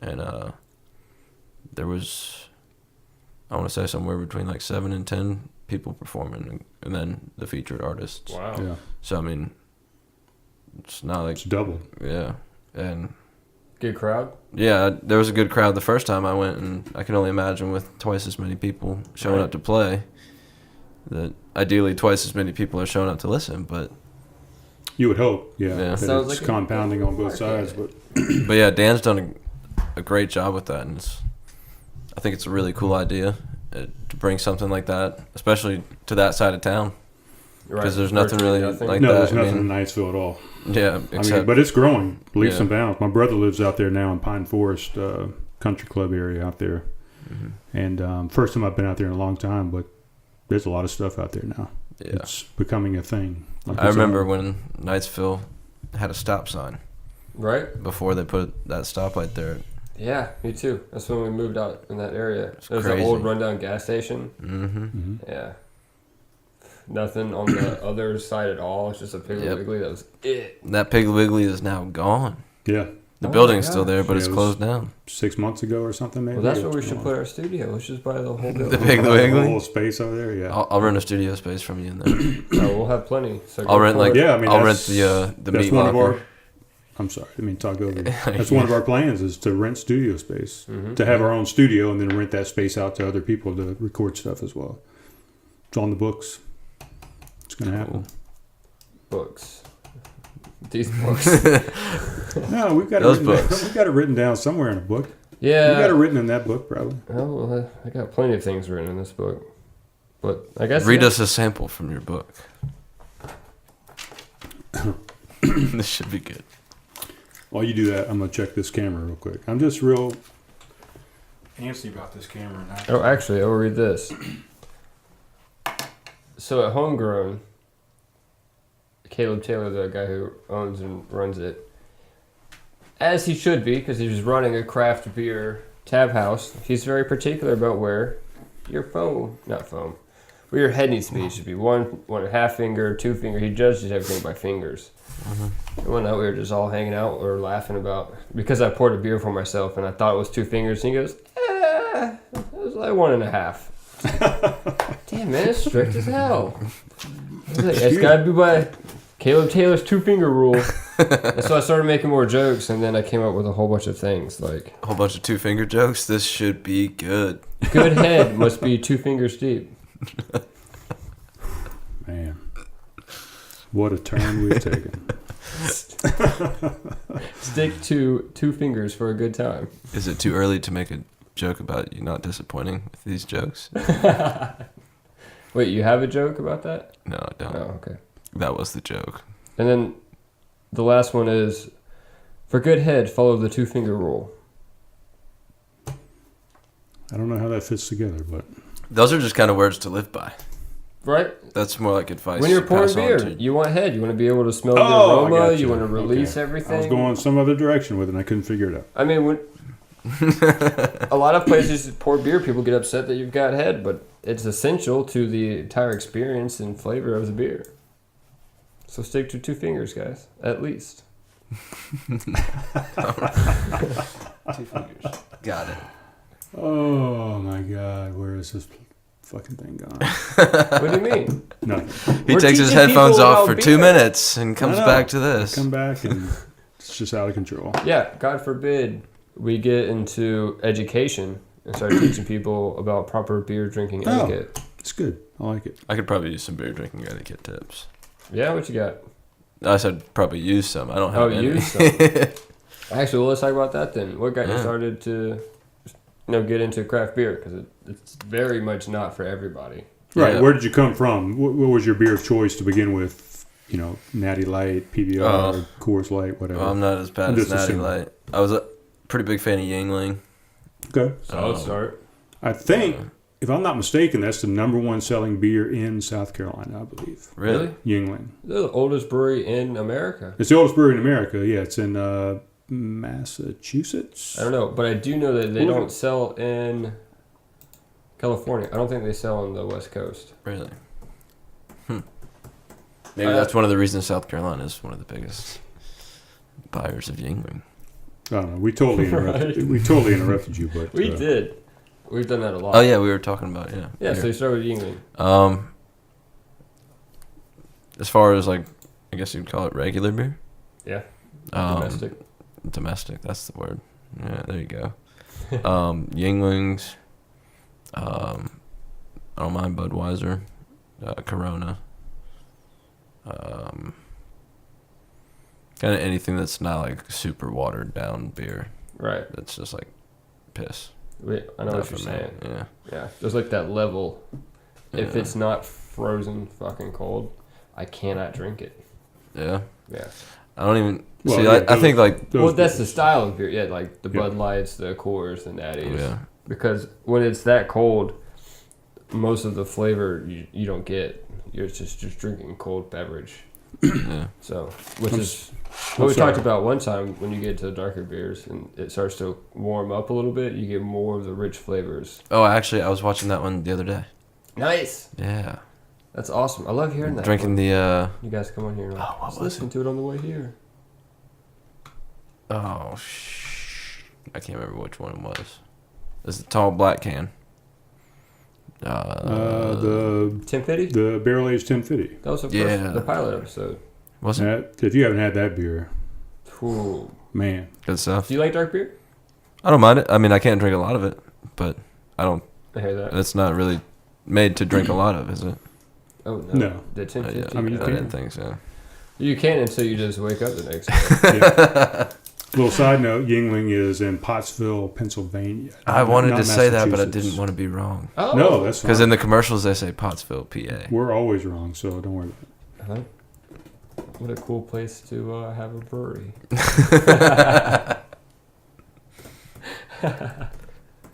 That would be pretty cool. I mean, that's impressive. Yeah, I had a friend come over from California and just like raved about buying Yingling because he doesn't get it over there and it's his favorite beer. I took that. I lived in California and I couldn't get my favorite beer. I think I'd probably find a new favorite beer. That's a good point. I wonder what the beer scene is over in California. Any major breweries in We California? talk about it all the time. Do we? Yeah, I was stationed in Vegas for 3 years, so we go over that's to. right. I was a contractor for 3 years as well, so I used to do business in San Diego. So I think the entire state of California, I could look it up, but I think they have somewhat of over 200 plus breweries in Wow. California itself. San Diego probably has 115 just in San Diego. So I don't know, it's Jeez. probably way more than 200. We can look it up. That's a lot of breweries. How many breweries? Eventually, I'm just going to take away his laptop and he'll just have nothing to look up. No, because he keeps finding little factoids and tidbits and whatnot. Holy He's going to be crap. our intern. At the end of 2013. Oh, never mind. Shit. Terrible intern. You're fired. You're fired. At the end of 2013, there were 2,822 breweries in the United States. I thought it was going to say in California. I did too. I was holy like, crap. what? Wow. Does he give you like a map with little dots where all the breweries are? That'd be The pretty craft cool. beer industry has tripled over the last 5 years, up from 300 breweries in 2012 to just over 900 breweries in operation today. That's in California. Wow. Over 900. Damn. Well, That's let me crazy. just shove my foot in my mouth. Yeah. You're How's right it there. taste? I mean, this Totally is go get a new favorite beer. 900 craft breweries in California. Yeah, I heard you. You didn't have to show me. Oh, is that like a little countdown clock? Something Or like count that, up yeah. clock? Count up? That is outrageous. I guess that that's a what clock? Who needs, I who guess. needs that many breweries? Digital abacus? What do you mean? Who needs that? A many digital breweries? abacus would be And that's more, as of more December like it, 'cause that's more like 2017. counting Right? than keeping time. I don't know how to use an abacus. So I don't know. Have you ever used? I thought I did. You ever play with in like the? Yeah, you could dentist probably put office? like, I was just about to say, you could probably like put one of those kids' toys next to one and tell me it was something else and I'd believe it. 'Cause Right. I haven't seen one in years. Solve this math problem with these abacuses. I'm like, oh, he's playing with the child's toy. Is it abacuses or abaci? Oh. Ooh, that's a good. All right, intern, look it up. I'm not looking at anything else up. I've reached my quota on looking stuff up. I think people like it. They like me looking up stuff. I Do like they? it. I don't know. Probably not. Probably. I mean, I feel like I'm looking at one last thing. if I sat around with one of my friends, just like talking to people and drinking beer, asking random questions, I'd probably look up a lot of shit too. Right? We're trying to educate on beer. I mean, that's part of the podcast. So Yeah. That's true. That's true. I'm looking at one last question here because I made a statement that South Carolina was the #1 seller of Yingling, and I want to make sure that's right. Oh, fact check. Ooh, how many breweries do we have in South Carolina?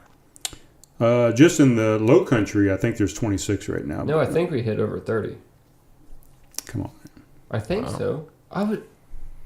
Oh, you know what's I'm pretty interesting? sure. I just heard that. I saw, like, probably about an hour before I came over here, on Instagram, Low Tide Brewing Company. Yeah. They infused a beer with Fruity Pebbles.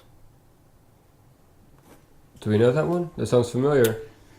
Well, Caleb does something with Lucky Charms. That's what it is. So Yeah. not Fruity Pebbles. All right. No. Thomas Creek Brewery and Lucky Charms. We got to Pretty- find out. I'm pretty sure. I don't know. We're not disagreeing with you. This I site just don't says think I know of it yet. This site says bestseller is Bud Light. Bud Light and Mexican cake sound like a college student's meal, but in this case, they are South Carolina's 2 favorite beers. The Palmetto Mexican State's cake? very own Westbrook Brewing Company offers Mexican cake and imperial stout aged with ingredients such as cinnamon sticks and habanero chilies. I don't think I've ever had Westbrook's Mexican cake. So it's right near Westbrook. Okay, so I might be wrong. Maybe they were just putting Fruity Pebbles in beer. We wanted to feel like kids again, so infuse our ocean course pale ale with Fruity Pebbles. Oh, yeah, I think you're right. I think they just dumped it in there. But I've never had the Ocean Course Pale Ale. It sounds good, though. The Ocean Course Pale Ale, that's what that is? That's the name of the beer. They just dumped Fruity Nice. Pebbles in it. Yeah, did you see that? Oh yeah. I drank something by Low Tide today that was delicious. and I So that's forgot not what it in the fermentation. That's actually in the beer itself. Yeah. How would Nice. that taste, I wonder? I don't know. Probably, Might have Probably to- Fantastic. pretty damn good. yeah. Yeah. I mean, a lot of times I get like a Beer with a crunch. multi OT hint in the back of my throat that kind of reminds me of cereal anyway. So, Really? yeah. I'm gonna have to look for that. I know, when I everyone drink beer. gives me weird looks. How many people do you back tell of your that? throat? That's when you get a weird look.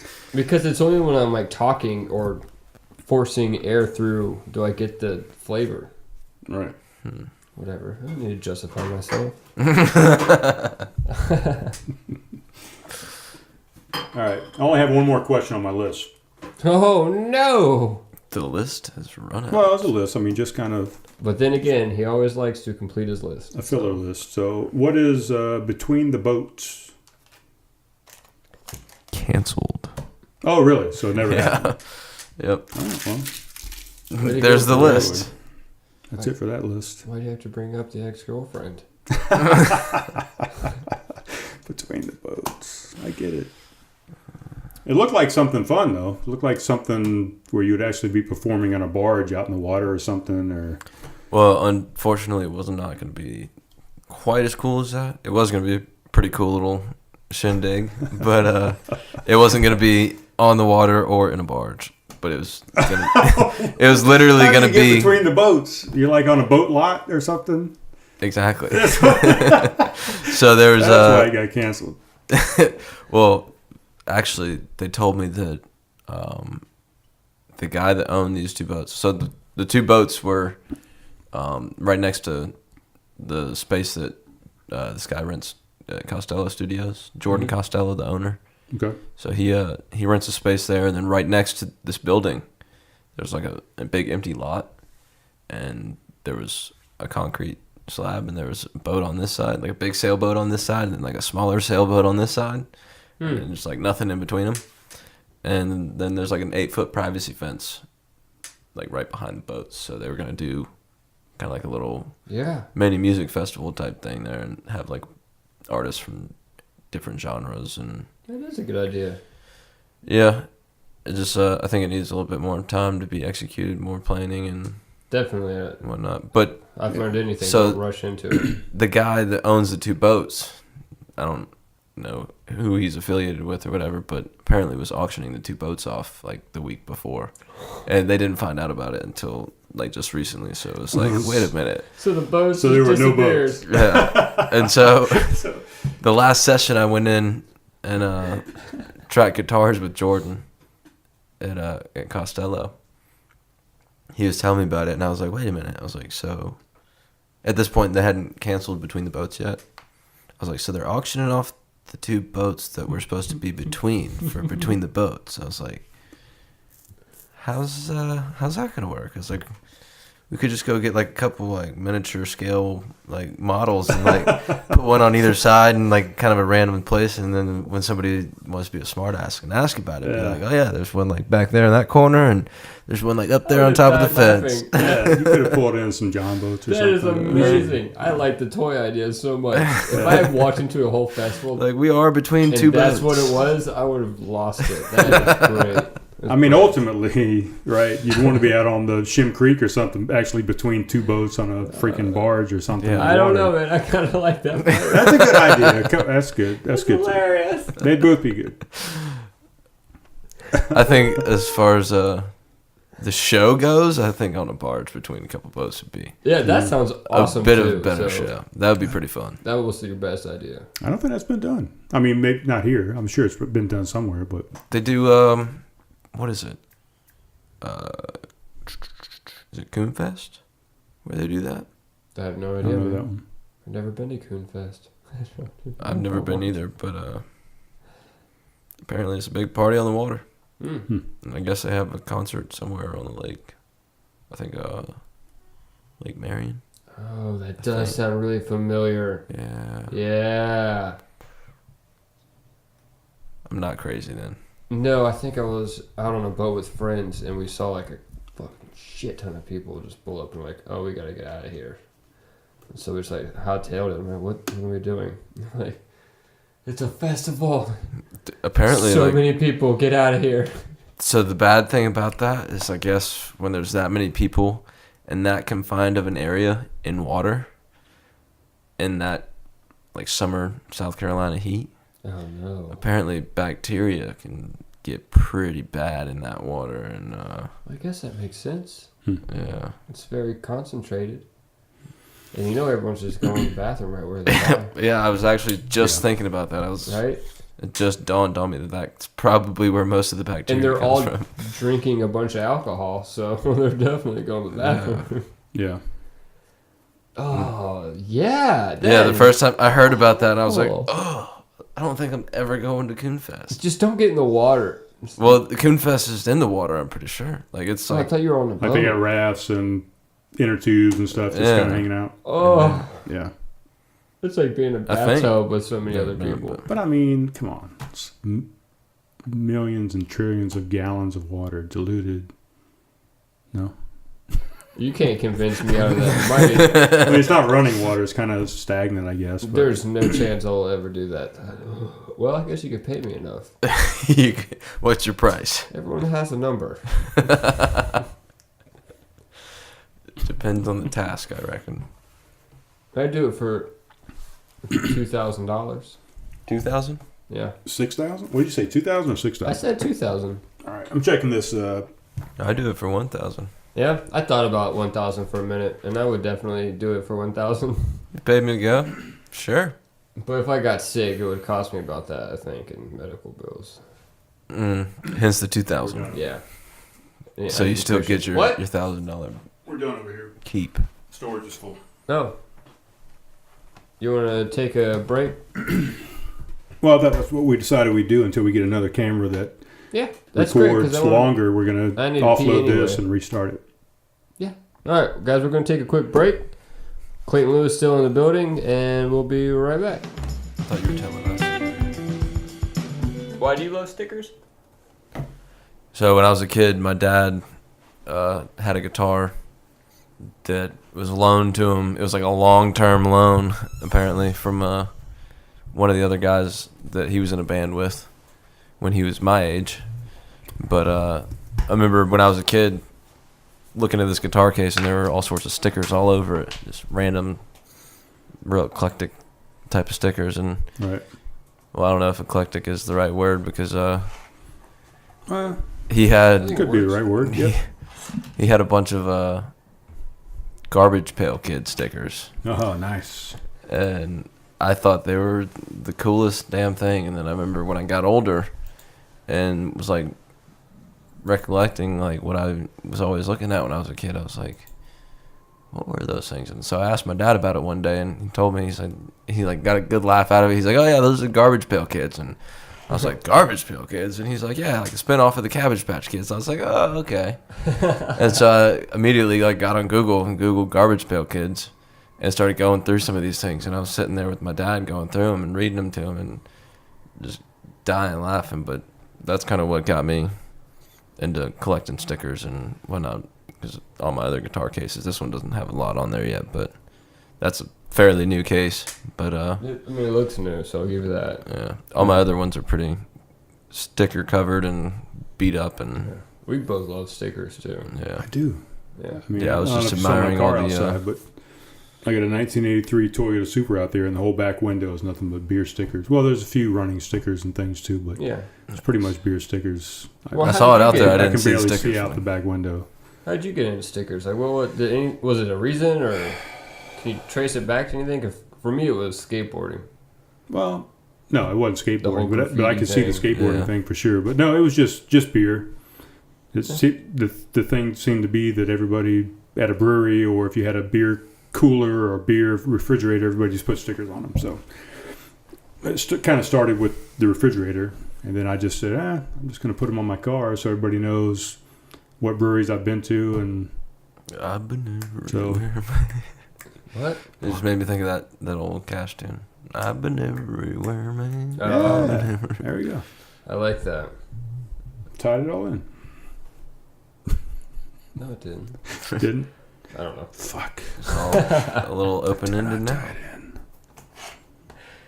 Oh man, I honestly don't have the slightest idea what we talked about before we took a break. Everything. We have covered a lot of From ground. pirates to tattoos to music to festivals. I mean, All right, well we've talked then- about a lot of topics. We're gonna go to super left field. This is something that I read an article on. Was I interested forgot to by. write down Let's hear it. pirates. It was talking about Yellowstone being a super volcano, Really? which is in quotations because super volcano is not like a technical term. Yeah, and so it's just talking about how if it erupted, it would cover like. Honestly, I don't want to throw out any kind of number because I don't remember it very well. I want to say it was like a quarter of. For some reason, my gut wants to say the world, but that seems ridiculous in my brain. So let's just say like half the United States or something. It's a huge, huge amount if it erupted. It's And it's 44 just miles across. Yeah, but it's a caldera, which means it doesn't build like. Like a mountain. Yeah, it kind of like caves in on itself, so it creates a flat, like crazy ass looking. Do you have a picture? No, but it says ash would rain on almost everyone in the United States. Yeah. It would be a bad day is what it says. Are you looking at the same article that I read? I don't know. Washington Post? Yep. Yeah. Yellowstone super volcano is a disaster waiting to happen. Yep. Yeah. Bingo. Is this the picture you're talking about? I don't know if that's... Is it with the crazy? Yes, that's Yeah. Whoa. that's what you get to see. I mean, you're really far away. There's no way you're gonna get that close. I actually don't know if you can get that close. I don't know, but It'd be pretty interesting. it said it's probably not gonna like erupt in a crazy explosion that's gonna kill all of us. It's gonna be like gradual.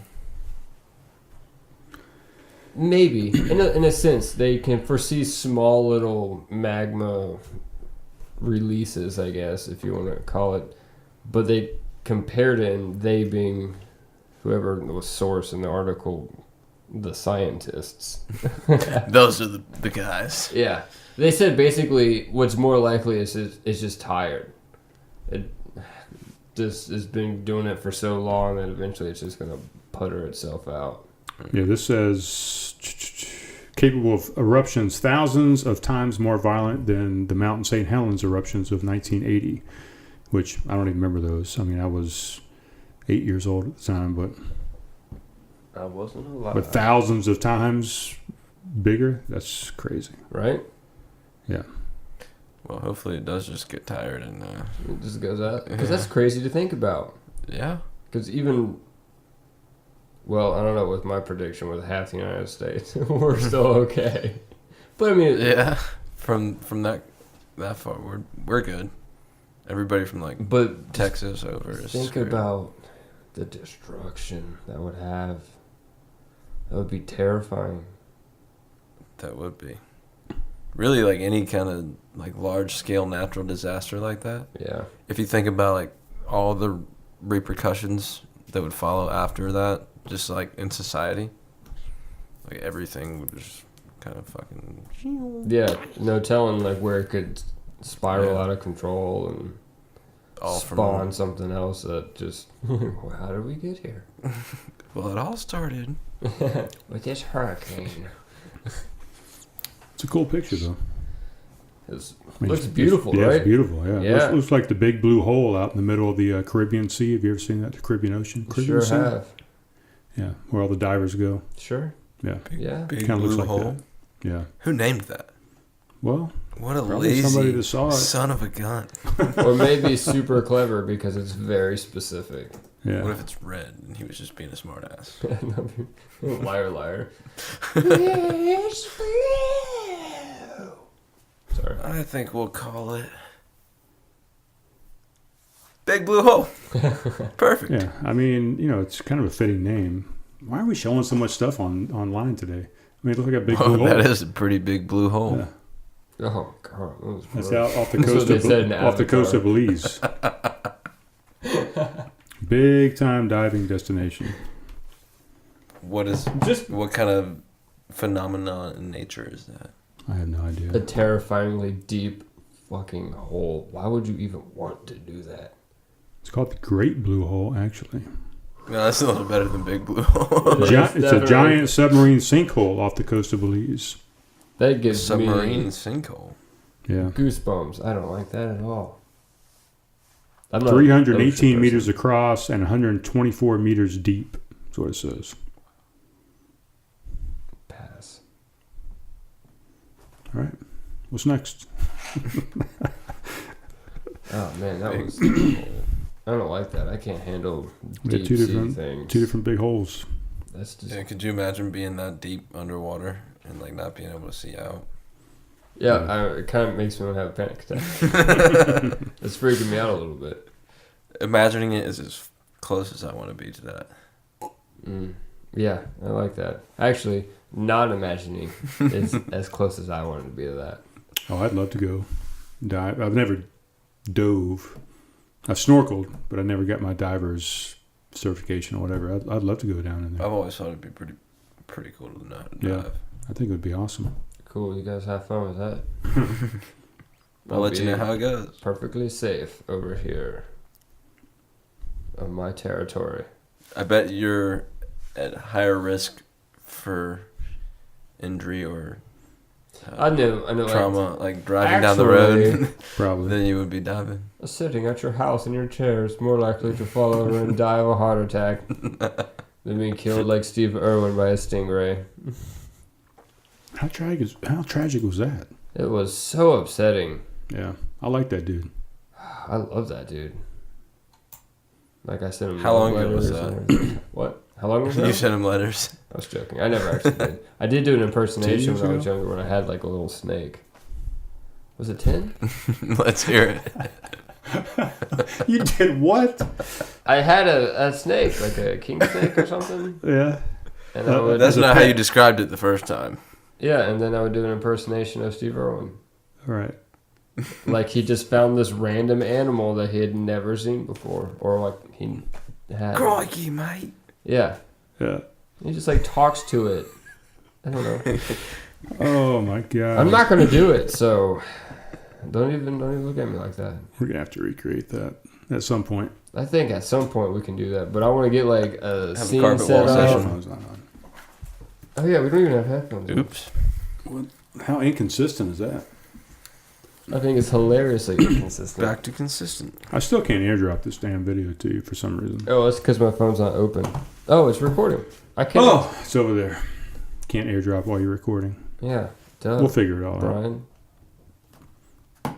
just really bugging me.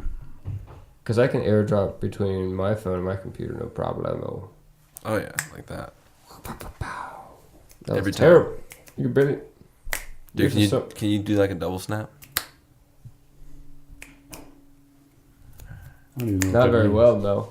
Just like snapping with 2 fingers. Oh. Oh, look at you. Is that it? Yeah. That was pretty solid. What do you mean, is that it? Did you hear 2 snaps? I did. Well, then you succeeded. That's what it means. That's literally called, can you 2 snaps. snaps? I can't even say it. Tongue twisted myself. Oh, my God. Let's do a song. What do you think? Yeah, song time? You We can ready? do a song, yeah. I was born ready. I think it's time for a song. All right, let's do that. All right. All right. We'll talk amongst ourselves. Why you set up? Yep. So, how do you think things are going, Caleb? Well, Brian, seeing as Clayton's literally just behind me, it feels weird to talk like that. I meant just in general. No, it's good. I mean, I think we've got video covered, although we found out last night there's a little bit of a delay-ish type thing on the iPhone Yeah. recording versus syncing up the audio. Like, you'll sync it up and then 5 minutes later it's kind of dragged. It apart speeds again, up. right? The video speeds up and doesn't match the audio that we record. So you have to constantly go in and kind of re-sync it every 5 minutes or so. It's kind of Yeah, sucks. I'm really excited for that. Editing this, but it'll be alright. I'm not really worried about It'll be good.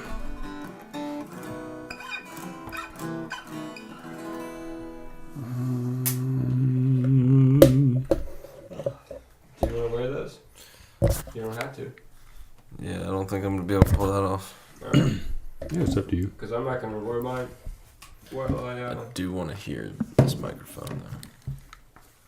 That's a good point because you're going to be up kind of around doing And some we're stuff. talking about headphones, everybody. Yeah, if you're listening and not watching the YouTube, we're talking about whether or not the headphones should be on or not. And Well, that's weird. The hole is covered. Oh yeah, I should probably take that off. That's a feedback suppressor for when it's plugged in. Oh. what is that for? It prevents feedback. Like when I have it plugged into an amp or something, if I've got like this plugged in and a microphone that I'm saying You get like a little echo out of there or something? Yeah, sometimes you get like a little feedback Right. from the different radio waves or whatever. All right, so I'm not going to talk you in or anything because you said you're going to talk about what you're playing anyways. So whenever you're tuned up and ready, we'll just jump into it. Cool. So I guess the first one I'm gonna do is A Pirate's Life.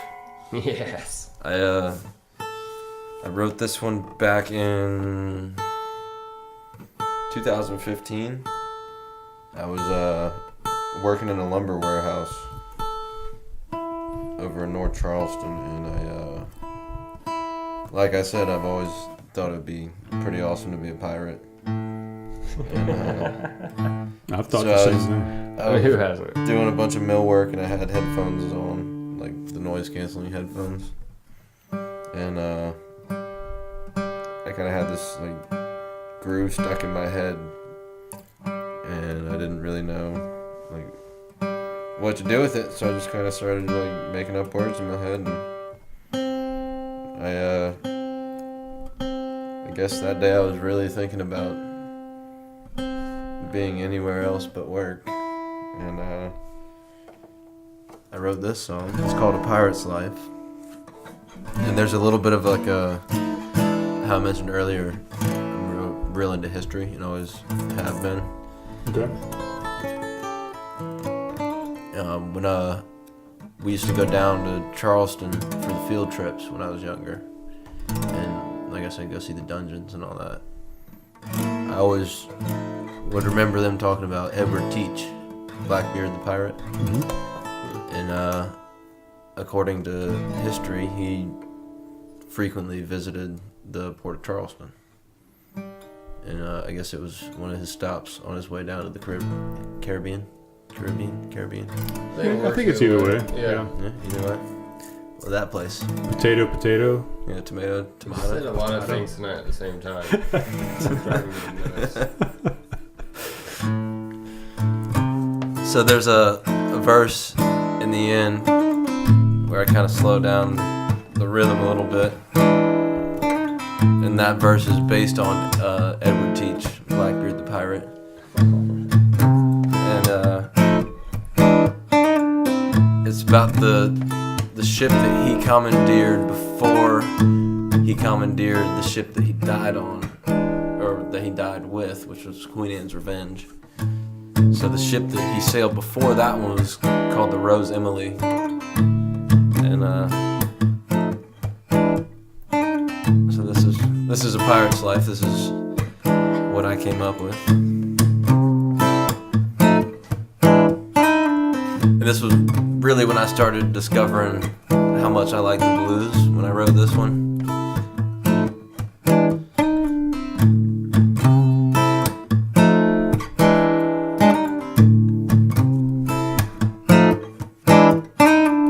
Red skies at night we call sailors' delight. Red skies in the morn, all ye sailors be warned. Hoist the colors before we get into the shallows. Everybody raise your bottle as we sail past the gallows. And we'll sing yo-ho. And a bottle of rum, 1 for the sea and 2 for the sun, 3 for the sails that carry me, 4 for the treasure that I seek, yo-ho. And a bottle of rum, another for me and 1 for Davy Jones. I'm living my life, lost at sea, a pirate's life is the life for me. The only life for me. My favorite port is a town named after the king. It was Charlestown that made a legend out of me. I'd braid my beard, light it up and watch the smoke begin to roll. They'd say there's salt in my veins and waves crashing in my soul. And I'd sing yo-ho. And a bottle of rum, 1 for the sea and 2 for the sun, 3 for the sails that carry me, 4 for the treasure that I seek, yo-ho. And a bottle of rum, another for me and 1 for Davy Jones. I'm living my life, lost at sea, a pirate's life is the life for me. The only life for me.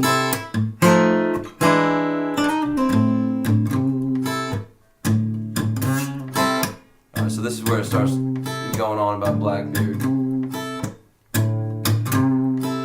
I remember when I wrote this one, I kind of thought, that blues lick sounds a little repetitive, and I was like, I'll break it up with some bullshit and some storytelling. Well, I had a little tiny vessel in a faithful crew of men.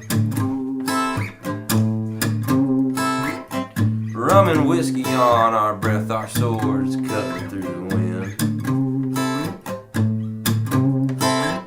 Well, I kneeled down and told that dying captain it'd be best if he just let it bleed. Now I'm the rightful captain of the Rose Emily, yeah, and I'm singing yo-ho. And a bottle of rum, 1 for the sea and 2 for the sun, 3 for the sails that carry me, 4 for the treasure that I seek, yo-ho. And a bottle of rum, another for me and 1 for Davy Jones. I'm living my life, lost at sea, a pirate's life is the life for me. The only life for me. A pirate's life for me, yeah, a pirate's life for me. Yo-ho, and a bottle of rum, 1 for the sea and 2 for the sun.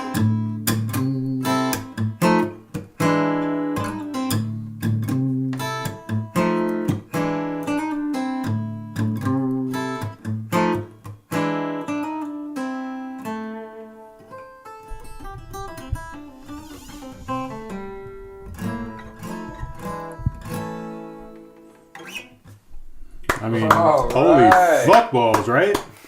Yeah, that was awesome. That was badass, man. I love the lyrics. I love the lick. I mean, it's The storytelling. that's pretty damn good. One of my favorite things about that song is the lyrics. Yeah, the Like, lyrics are spot on, man. I mean, I don't my know, favorite spot one on for is what? where I say, they say there's salt in my veins and waves crashing in my soul. I was Yeah. like, damn. I was like, how stoned was I when I came up with that? All I right. don't know where that came from. So when did you come up with that? Like I said, I was at work and I was just kind of in my own head because I had headphones on and I couldn't really hear anything. And then Wow, what I could hear was a bunch of loud noise in the background. And so that's gold. I owe a buddy of mine, I owe it to him for the very first line. He was telling me about how him and his dad used to go out fishing when he was younger. And they would take their boat out. And he said something to me one day, and it was like right before, like a couple days before I wrote the song. I kind of had this idea in my head for the song, but I didn't really know like where to start. And he said, anyway, he was talking about going fishing. And he said, "Well, you know what they say." He said, "Red skies at night, sailors delight. Red skies in the morn, sailors be warned." Yeah. And I was like, "Oh." I said, "I didn't know what they say." I said, "But now I do." And so a couple days later, I was sitting there thinking of how I wanted to start this song because I had this idea worked up in my head. And I was like, well, what did he say to me the other day? And so I texted him. And I was like, "Hey, what was that saying that you said the other day?" And he sent it to me. I was like, "Bingo." That was it. And I kind of changed the wording around a little bit to fit the song. And That's awesome. that's a good story. It's a good story. Now, is that on the EP? I'll pull this up a little bit. No, it's not. That's I haven't decided when that one's going to be recorded yet, because that one's going to be kind of like off the wall, out of left field. So Right. I don't know. That one's probably one of my favorite ones to do with a full band, though. Yeah. That I can imagine. That one gets Definitely. It's so good. It was. that one gets pretty good. pretty Lord. heavy bluesy rock and roll in the end, Yeah. and the guitar solo sounds kind of like a doom doom doom doom. Yeah. Well said. Where do we go from here? I do a pretty good Jesus. mouth guitar. I mean, how do we top that? I don't know. We can try. We can try. All right. Well, let me turn some of this down. A little loud. Yeah. I mean, It was a little loud when it we was were playing. kind of in the red a little bit, but I mean, I can. I'm sure I can attempt to semi-decent edit. I don't know. We'll see what happens. I mean, you could probably like cut that section, like separate it from the rest, and then Yeah. just mess with it a little bit. Yeah. yeah. I'm sure that's doable. I don't know what audio software you're using, but I you use could like Audition, Adobe. Adobe might have it. There might be some kind of feature where you can like kind of match the EQ of another section of it. Oh, that's a good idea. I'll have to look into that. That's what I usually do is just Google, how do I make this work better? Right. That's the best way to do it. Google is a great teacher. And YouTube. Yeah, YouTube mainly. Yeah. Yeah.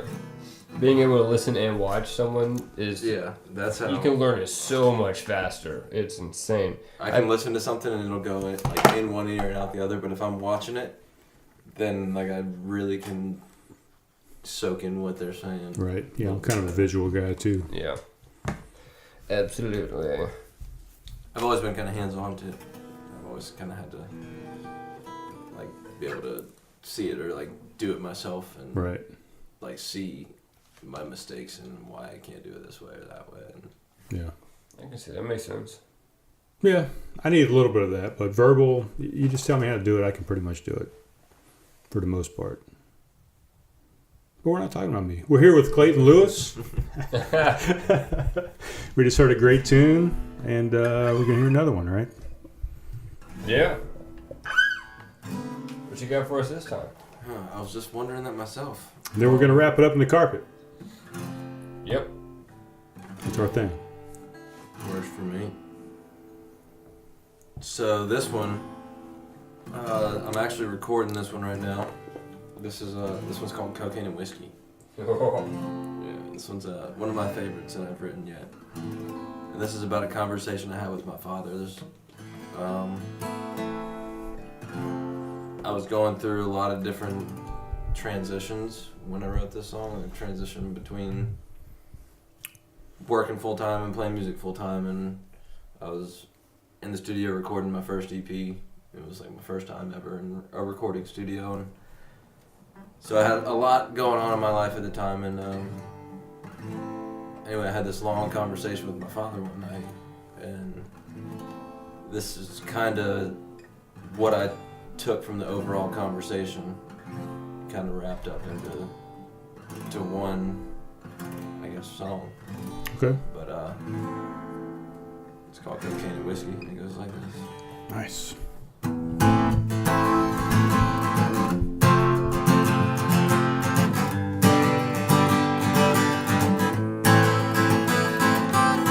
When I was a young boy, my daddy said to me, son, you got a gift, you got to chase your dream, 'cause there's a fire burning up inside of you.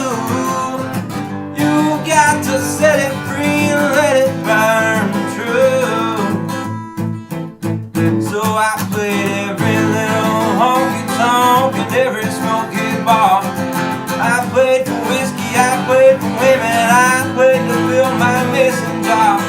Every night was different, never knew what to expect, but I pulled my boots on anyways and strapped the guitar around my neck. Though I'd have sleep tugging at my eyes, your memory dancing through my mind, all the things I should have said, twisting, turning through my head. I'm afraid to fall asleep, 'cause the dream would be too risky. My daddy warned me about 3 things: girls like you, cocaine and whiskey. I smoked a nice last cigarette nearly 20 times, 'cause I can't forget. You loaned me your sympathy, now I owe it back to your memory. My fingers won't stop shaking, my feet I can't keep still. Girl, you held me prisoner for far too long against my will. That's why I've got sleep tugging at my eyes, your memory dancing through my mind, all the things I should have said, twisting, turning through my head. I'm afraid to fall asleep, 'cause the dream would be too risky.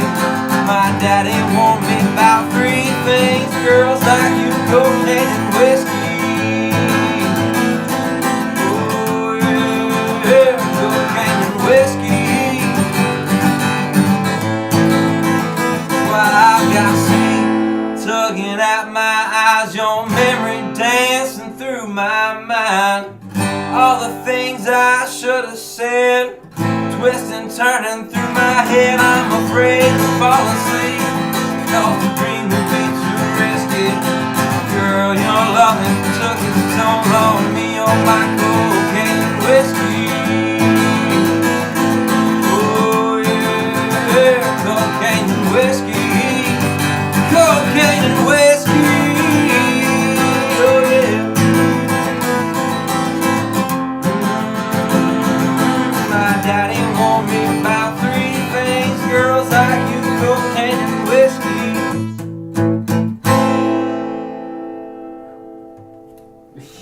Yes! Hell yeah, dude. That gave me goosebumps. That was amazing. God. Thank you guys. So why are you not doing this full time? Gotta pay the bills. Well, I'm saying that's why you're not paying the bills with this. I mean, what do we need to do to make this happen? I need some management. Management. All right. I guess that's what the business we're getting into.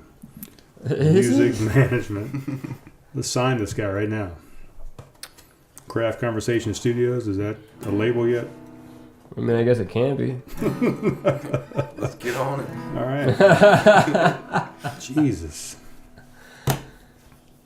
So yeah, that's that one's being recorded right now, and that one's gonna have some pretty bitchin' guitar solos.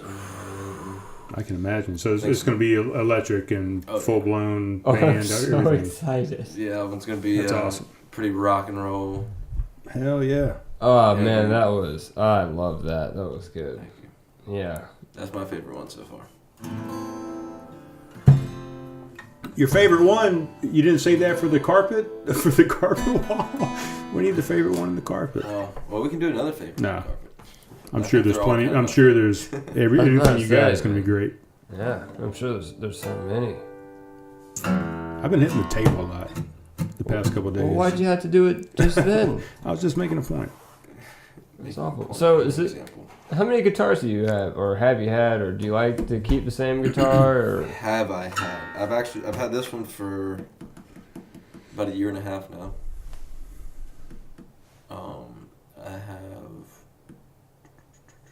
I still have my first acoustic guitar. wow. Yeah. What's this?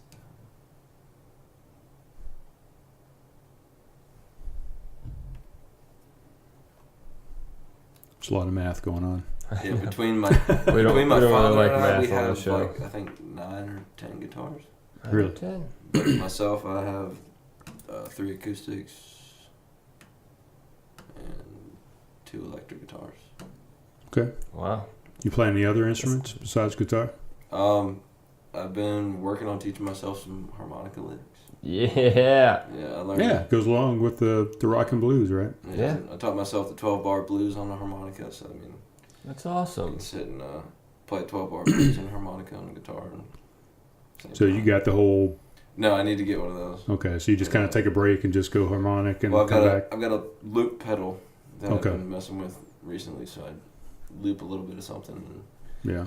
play a little harmonica over it, and then when I get frustrated or tired of hearing the harmonica, I'll switch it up and put the guitar back down. Yeah. But You definitely look more comfortable with the guitar in your hand. don't I? Yeah. Yeah. I mean, not I that knew you were it. uncomfortable, but No, just, we made a statement about it earlier. it's But just a, There's it's like part I'm of. used, I'm a just part so used of, to having yeah, it's a seems more part natural. of. Yeah.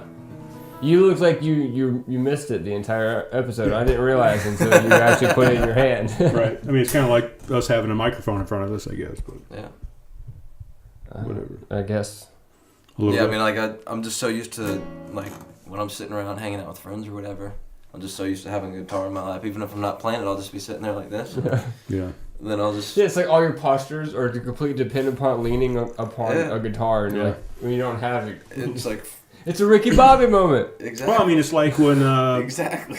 American Idol used to not. They should just be singers. They weren't allowed instruments or whatever. And when people started being allowed instruments, they started looking a lot more comfortable. But are you interested in those shows at all? American Idol, The Voice, all those things?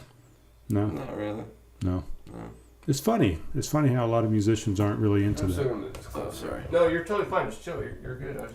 I actually... I think I was 18 years old, and the X Factor Oh yeah. came to town, Yeah. and I signed up and whatnot, and like I had an audition or a spot or a ticket or whatever, Yeah. and I was all excited about it and thought I was gonna do great, and then went out the night before with a buddy of mine, and needless to say, I didn't make it to that X Factor thing the next day. Yeah. I think I made it to I've been about there.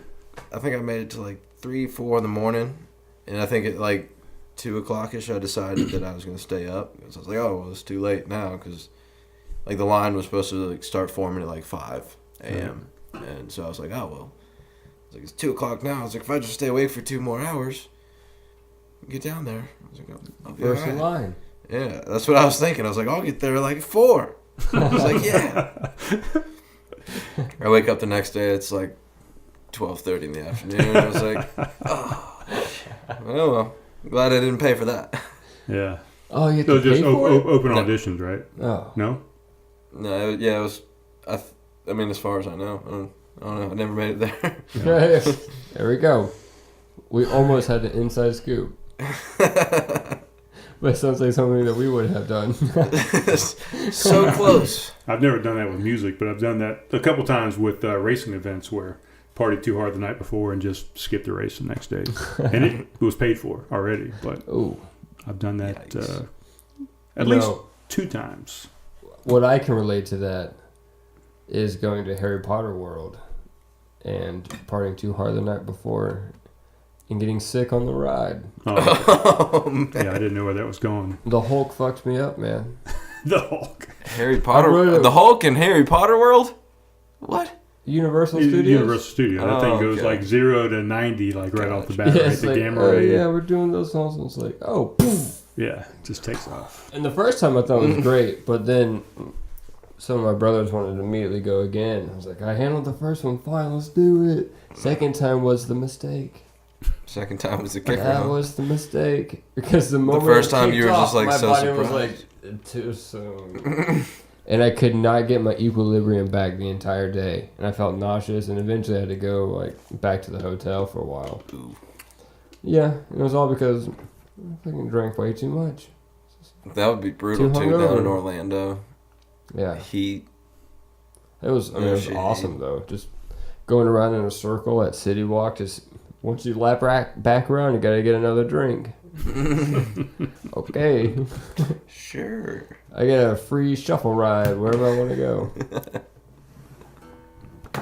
That was great. How did we get there? I don't know, man. You took us on that tangent. I did. I went on a crazy tangent. I think that's one of my worst habits. Like, be anywhere talking to anybody about anything and somehow like connect one little tiny thought that they like barely snuck past me. It's like, oh, got it. Speaking of that, and then going off on these tangents, and then it's like, so 20 minutes later, it's like, yeah, what were we talking about anyways? Yeah, I do it all the time. Yeah. I feel like when we have conversations, we have like 2 going at the same time. Like one is just like side funny stuff and one is business related all at the same time. Yeah. Yep. I got a buddy that do something like that with. Alright, so keep on track with everything we just said. What's WDC? This is actually... Which is on his hat, everybody. Right. Yeah. This is it's a brand called Wild Drift Company. It's a buddy of mine from Somerville that started his own apparel line. He does like hats, shirts, hoodies, all sorts of stuff. But it's like, does he have a website? He does. If you, I can give you that right now. I like is that the logo? With the grass? Well, that's so weird. I just opened Instagram and one of his pictures was the first one that popped up.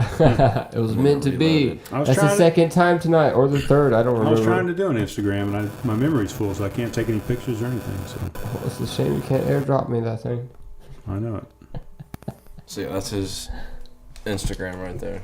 All right. And then I think Wild Drift Company, that we said? Wild Drift Company. I've got it written down. Good. Yeah, he's got a... Because I'm a note taker, heartbreaker. A lot of turkey hunting and fishing. Yeah, it's an outdoor apparel company, but... Yeah, I mean, it makes sense. I like the hoodie. I really like, I don't know, I like the design a lot. Yeah. He's got a lot of different... Is it just like regular t-shirts? I think so, yeah. I can't tell. Excuse me. I think he might do some seasonal things as well. I have to look into that. I like that. The grass is well done. Oh, yeah, it is. You're like, what does it even look like? He actually he had a booth at the Flowertown Festival. Oh, that's cool. This year, and that's when I got this hat from. It's the day that I played at Flowertown, actually, and I made sure to go snag one of these from him real quick before I got on stage. Heck yeah, man! You gotta have a hat. I've become a hat man. I realized. I just want more hats Dude, now. I was thinking about this yesterday. I walked in my room, And I like had a bunch of laundry on my bed, and I moved the laundry off, and I found like 3 hats in my bed that like I'd been sleeping with for the past 2 nights apparently. And I was Sleeping like, with hats, write it down. I was like, well, Sleeping what with the hats. Yeah. That's a good one. Made a mental note of that. But I was thinking, like, there's got to be some way to organize hats. Are you about to pitch us an invention? No, I wish I had an idea for Oh, dude, I got excited. I mean, most people just hang them up on the wall, whatever they have, just coating. Like a peg, like pegs? Coat hooks, Yeah. pegs. What were See, you? I thought about just like taking a bunch of nails and just sticking them in the wall. And Essentially the hats. same thing. Yeah, same. Yeah. But then I would have a bunch of nail holes in my wall. Yeah, but you gotta put your hat on them, so they're only nails if the Touche. hat's not on it. Yeah, you're right. I think I might go home and just stick a bunch of nails in the wall. That would solve my hat I dilemma. hope you own the walls.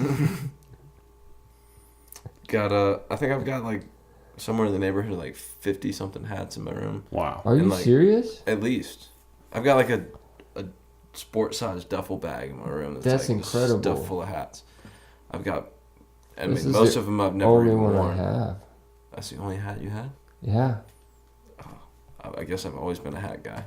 I just I've got so into many it, hats. but I'm a 5-panel hat guy. 5-panel, okay. You can Yeah. start throwing I'm them out a at mesh hat concerts. guy. I like my mesh back hats.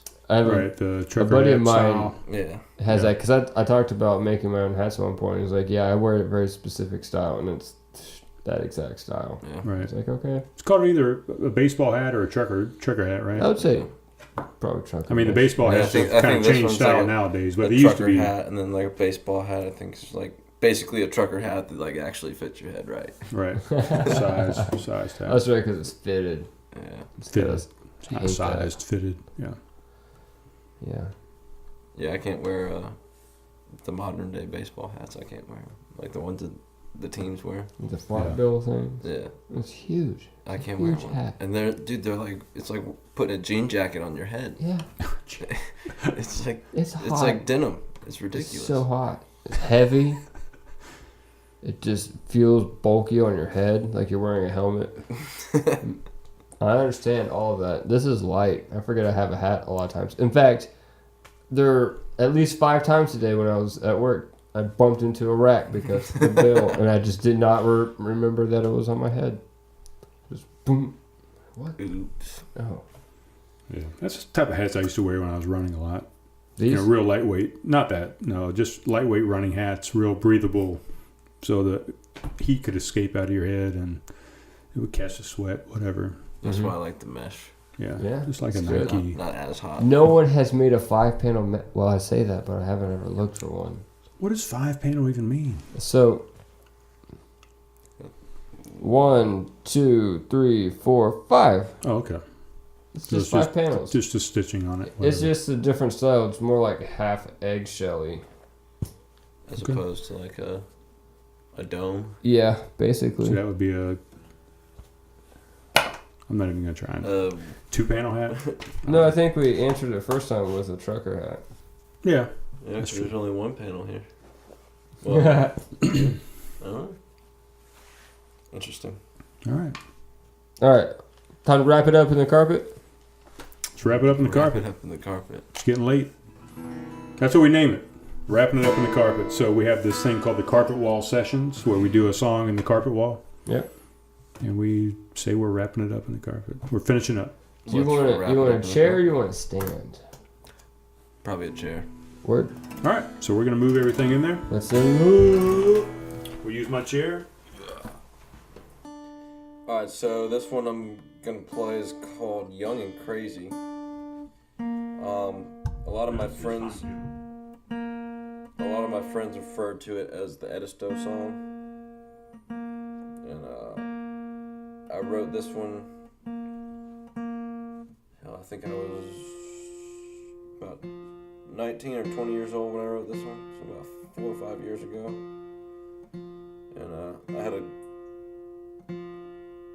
probably too much of a good time on the Edisto River. And oh yeah, me too.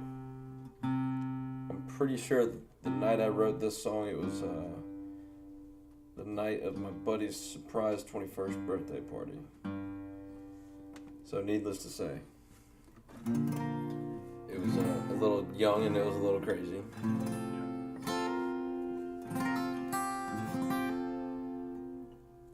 And then the end of this song, there's a part where I talk about me and a buddy of mine getting into some trouble. So kind of ties into the theme of the overall song. It's just about growing up and doing what we did when we were kids and learning from it and kind of taking those lessons on with you as you move forward in life, but not forgetting how much fun it was and how nice it was to be young and crazy. So this is Young and Crazy.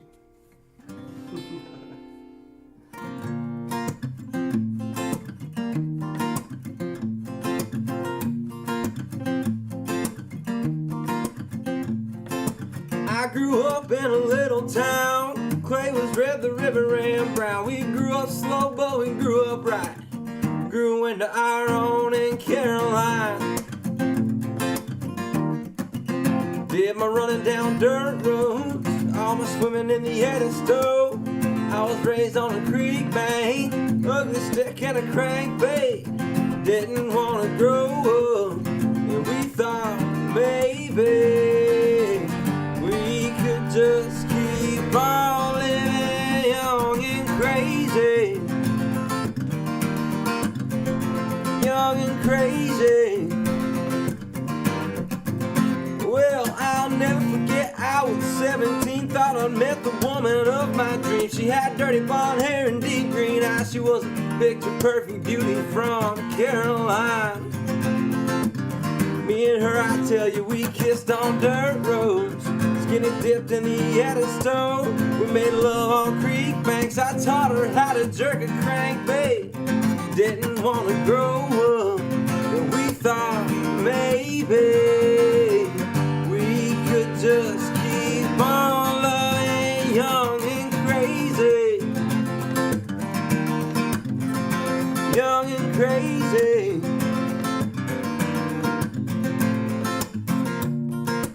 Alright, so this is the part right here about me and a buddy of mine getting into some trouble. We were young and we were crazy and we were stupid as hell. You couldn't tell us nothing. But if you listen to it, you figure out exactly what happened. Kind of fill in the blanks and read between the lines a little bit. But it went something like this. Well, we were cruising down the road doing 95, chasing tail lights through bloodshot eyes. Stopped for cigarettes and much. I was surprised, greeted by the police and flashing lights. Didn't know what to do. We just looked at each other and wondered how the hell we tell our mothers. I'm sorry, mama, but I'm still young and I'm still crazy. Yeah, stuck on that path that I'm still blazing. Never wanna grow up, no. So maybe I can just get by living young and crazy. Young and crazy. One more time, did my running down dirt roads, all my swimming in the Edisto. I was raised on a creek bank, ugly stick and a crankbait. Didn't want to grow up, and I thought maybe I can just keep on living young and crazy. Young and crazy.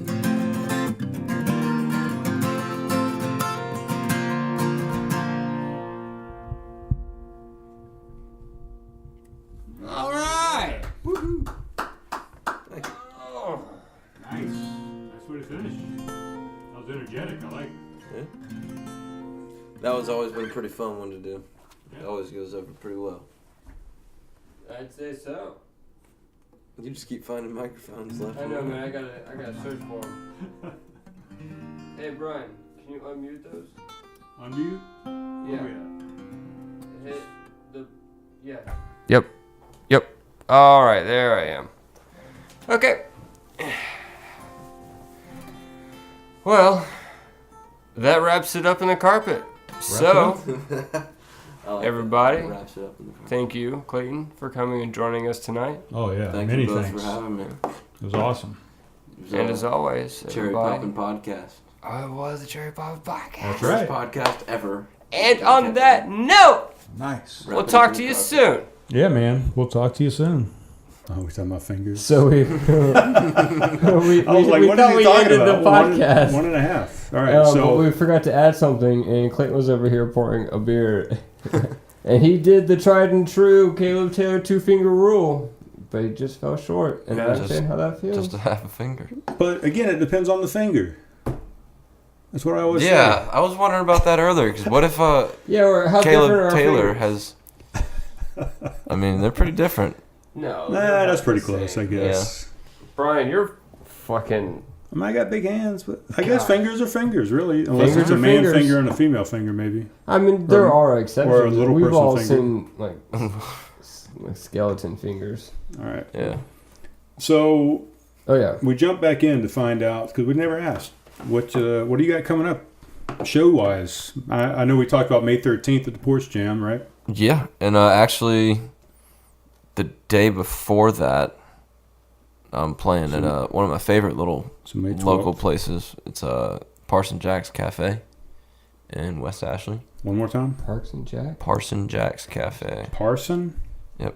Jacks. Honestly, that sounds like a pirate name. I don't know. Cafe. Doesn't it? Yeah, Kind May of does. 12th. Okay. But you can bring your dog. Come like hang out on the patio with the dog. And you can do that at the Porch Jam too, right? Or no? No dogs out there? Yeah, you can bring your dog. As Yep. far as I know, unless they implemented a new no dog policy. But Okay. so that's So dogs, May 12th, 6 to 9. That's a Saturday. 6 to 9. And the Porch Jam is 1 to 4, right? Yes. Okay. It is. And then got after that we got a couple dates in June.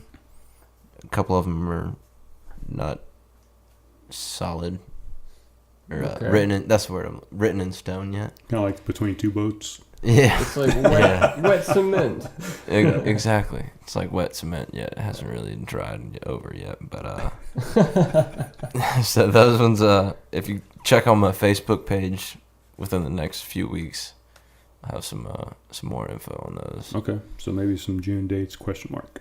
Yeah, and, I do know I'll be playing at a little biker bar out in Roundo called the Handlebar That sounds on awesome. Sunday, June 10th. It is a pretty awesome little place. It's I mean, You got a good not- vibe for that. yeah. I think that's gonna go well. Yeah, it's probably one of my favorite it's a private bar. I Mhm. mean, anybody can walk in and get a membership. Unless they just don't like your face or something. Right. So it's a membership bar. Yeah. But it's you But I walk in mean, and it's it's- like a free membership or $1 or something. It's like, it's $1 for Yeah. membership, and if you're a member, you can bring a guest Right. whenever you want. But Okay. it's a pretty cool little kind of hole in the wall bar. It's Yeah. out in the middle of nothing. Sound like a roadhouse type place where you got a cage around you and people throwing beer bottles up there at you. And But it's about like roadhouse. an eighth of the size. But it's a pretty cool little place. It's got a pool table. They got an outdoor patio, and Nice. they pour their drinks strong. And Very cool. yeah, Yeah, now that's we're a really free glad. pour state after so many freaking decades with mini bottles and stuff. I mean, it's been a free pour state now for, I don't know, 2 decades probably. But What are you talking about? used to be you had mini bottles, and when you got a mixed drink, Are you serious? that mini bottle was all you got in that That's awful. mixed drink, and now it's a free pour state, so you might get a little heavy hand, you might get a little less I'm heavy. glad I was How- not drinking Yeah. back then. We were like the last state to get rid of mini bottles. Go figure. Yeah. South Carolina, get your shit I can't together. remember what it was. I can look it up, but I probably not. Behind the times. We'll put it in the show notes. All right. Well, there was some promotion. There you go. We got it. Yeah. That's all we wanted. Do we have any promotions? Do we have any promotions? Yeah. I think we talked about it last night. This is our fucking podcast. Promote whatever we want. Come out to Blackwater, guys. Except for this. Oh no, yeah. Blackwater Friday night. We'll be out Yeah, what is- tonight. This will be the airing episode. I'll be back from vacation. which I'm sure I had a wonderful time. And I've got new stickers coming out, so make sure you come visit me and Brian out there, because I know I will force him to go with me. Raffle tickets. Live No, music. wait. I won't be here. May the 4th. I'll be in Colorado. That's right. Yeah. So someone come I'll be join doing me a so I remote have a podcast friend. from Colorado. Okay. Yeah, if you're not doing anything. Actually, I played Because you get to meet Fleming if you go out. Yeah, well, I'll Yeah. definitely come. I played a little private event out of Blackwater on the Ashley a couple weeks ago. Oh, so you know how to get there. Yeah, and I'd actually never been there before, and I've always wondered what the little road leads to, and now I know. Yeah. But I went out there, and it's a pretty cool little spot back there. It's, Word, I'll give you. Well, not to put you on the before spot leave. or anything, but we're planning on doing a fundraiser event out there. So if you're interested in singing for free, That is. would not be the first not for time. free. I mean, there would be promotion in it, Well, I would like to. and maybe Some of the proceeds maybe some would go to the artist. I Yeah, don't know maybe some how it's gonna compensation. work, but- I don't know. We're thinking about it. We're not thinking about it. We're doing it. We haven't But even. we're trying to Piqued my set it up. interest. We haven't even talked to Mark. So Yeah, it's in the bag. okay.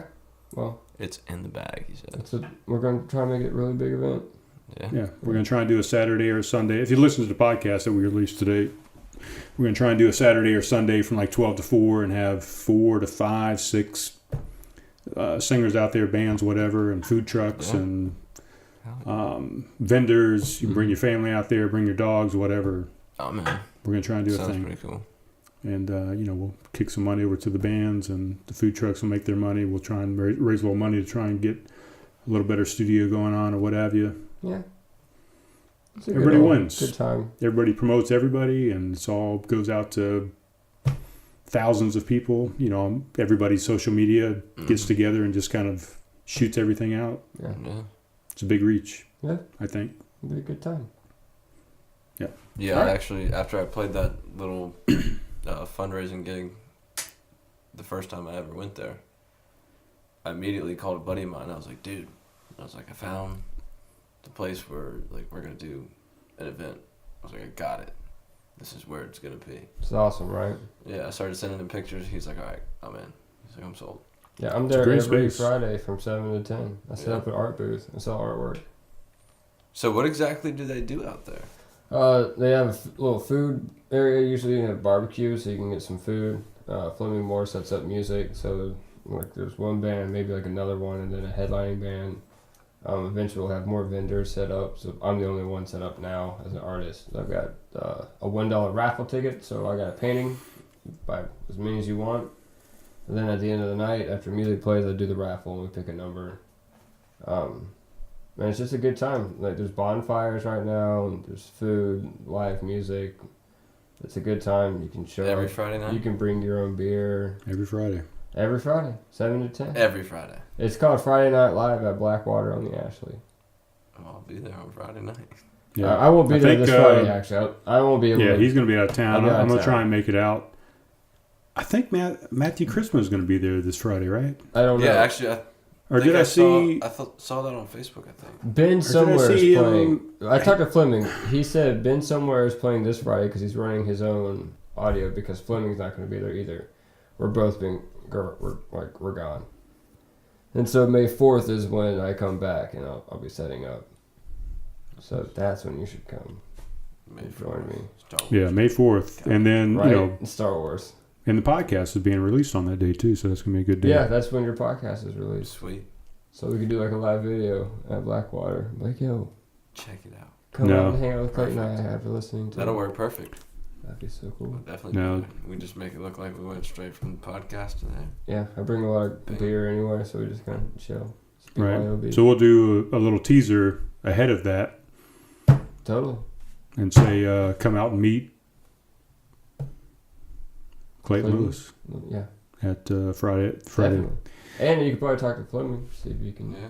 Right. Matthew Chrisman is not something playing set up. there this weekend. He's playing Friday at Wine and Tapas, downtown Somerville, Friday night. Gotcha. So I thought it was this Friday. Maybe it's next Friday. It might be the 4th. Who knows? But I'm excited, man. Who knows? I would love that. We'll have to exchange numbers. Wait, I already have the number. How do you think That's I how got we here, man? God, it's one of those days. I almost made an entire episode without embarrassing myself. Almost. It would be the first. Yeah. Alright, well, I think that's it. That's it. Now we'll talk to you soon. Yeah. Well, we lived by that standard. We literally talked to them seconds later.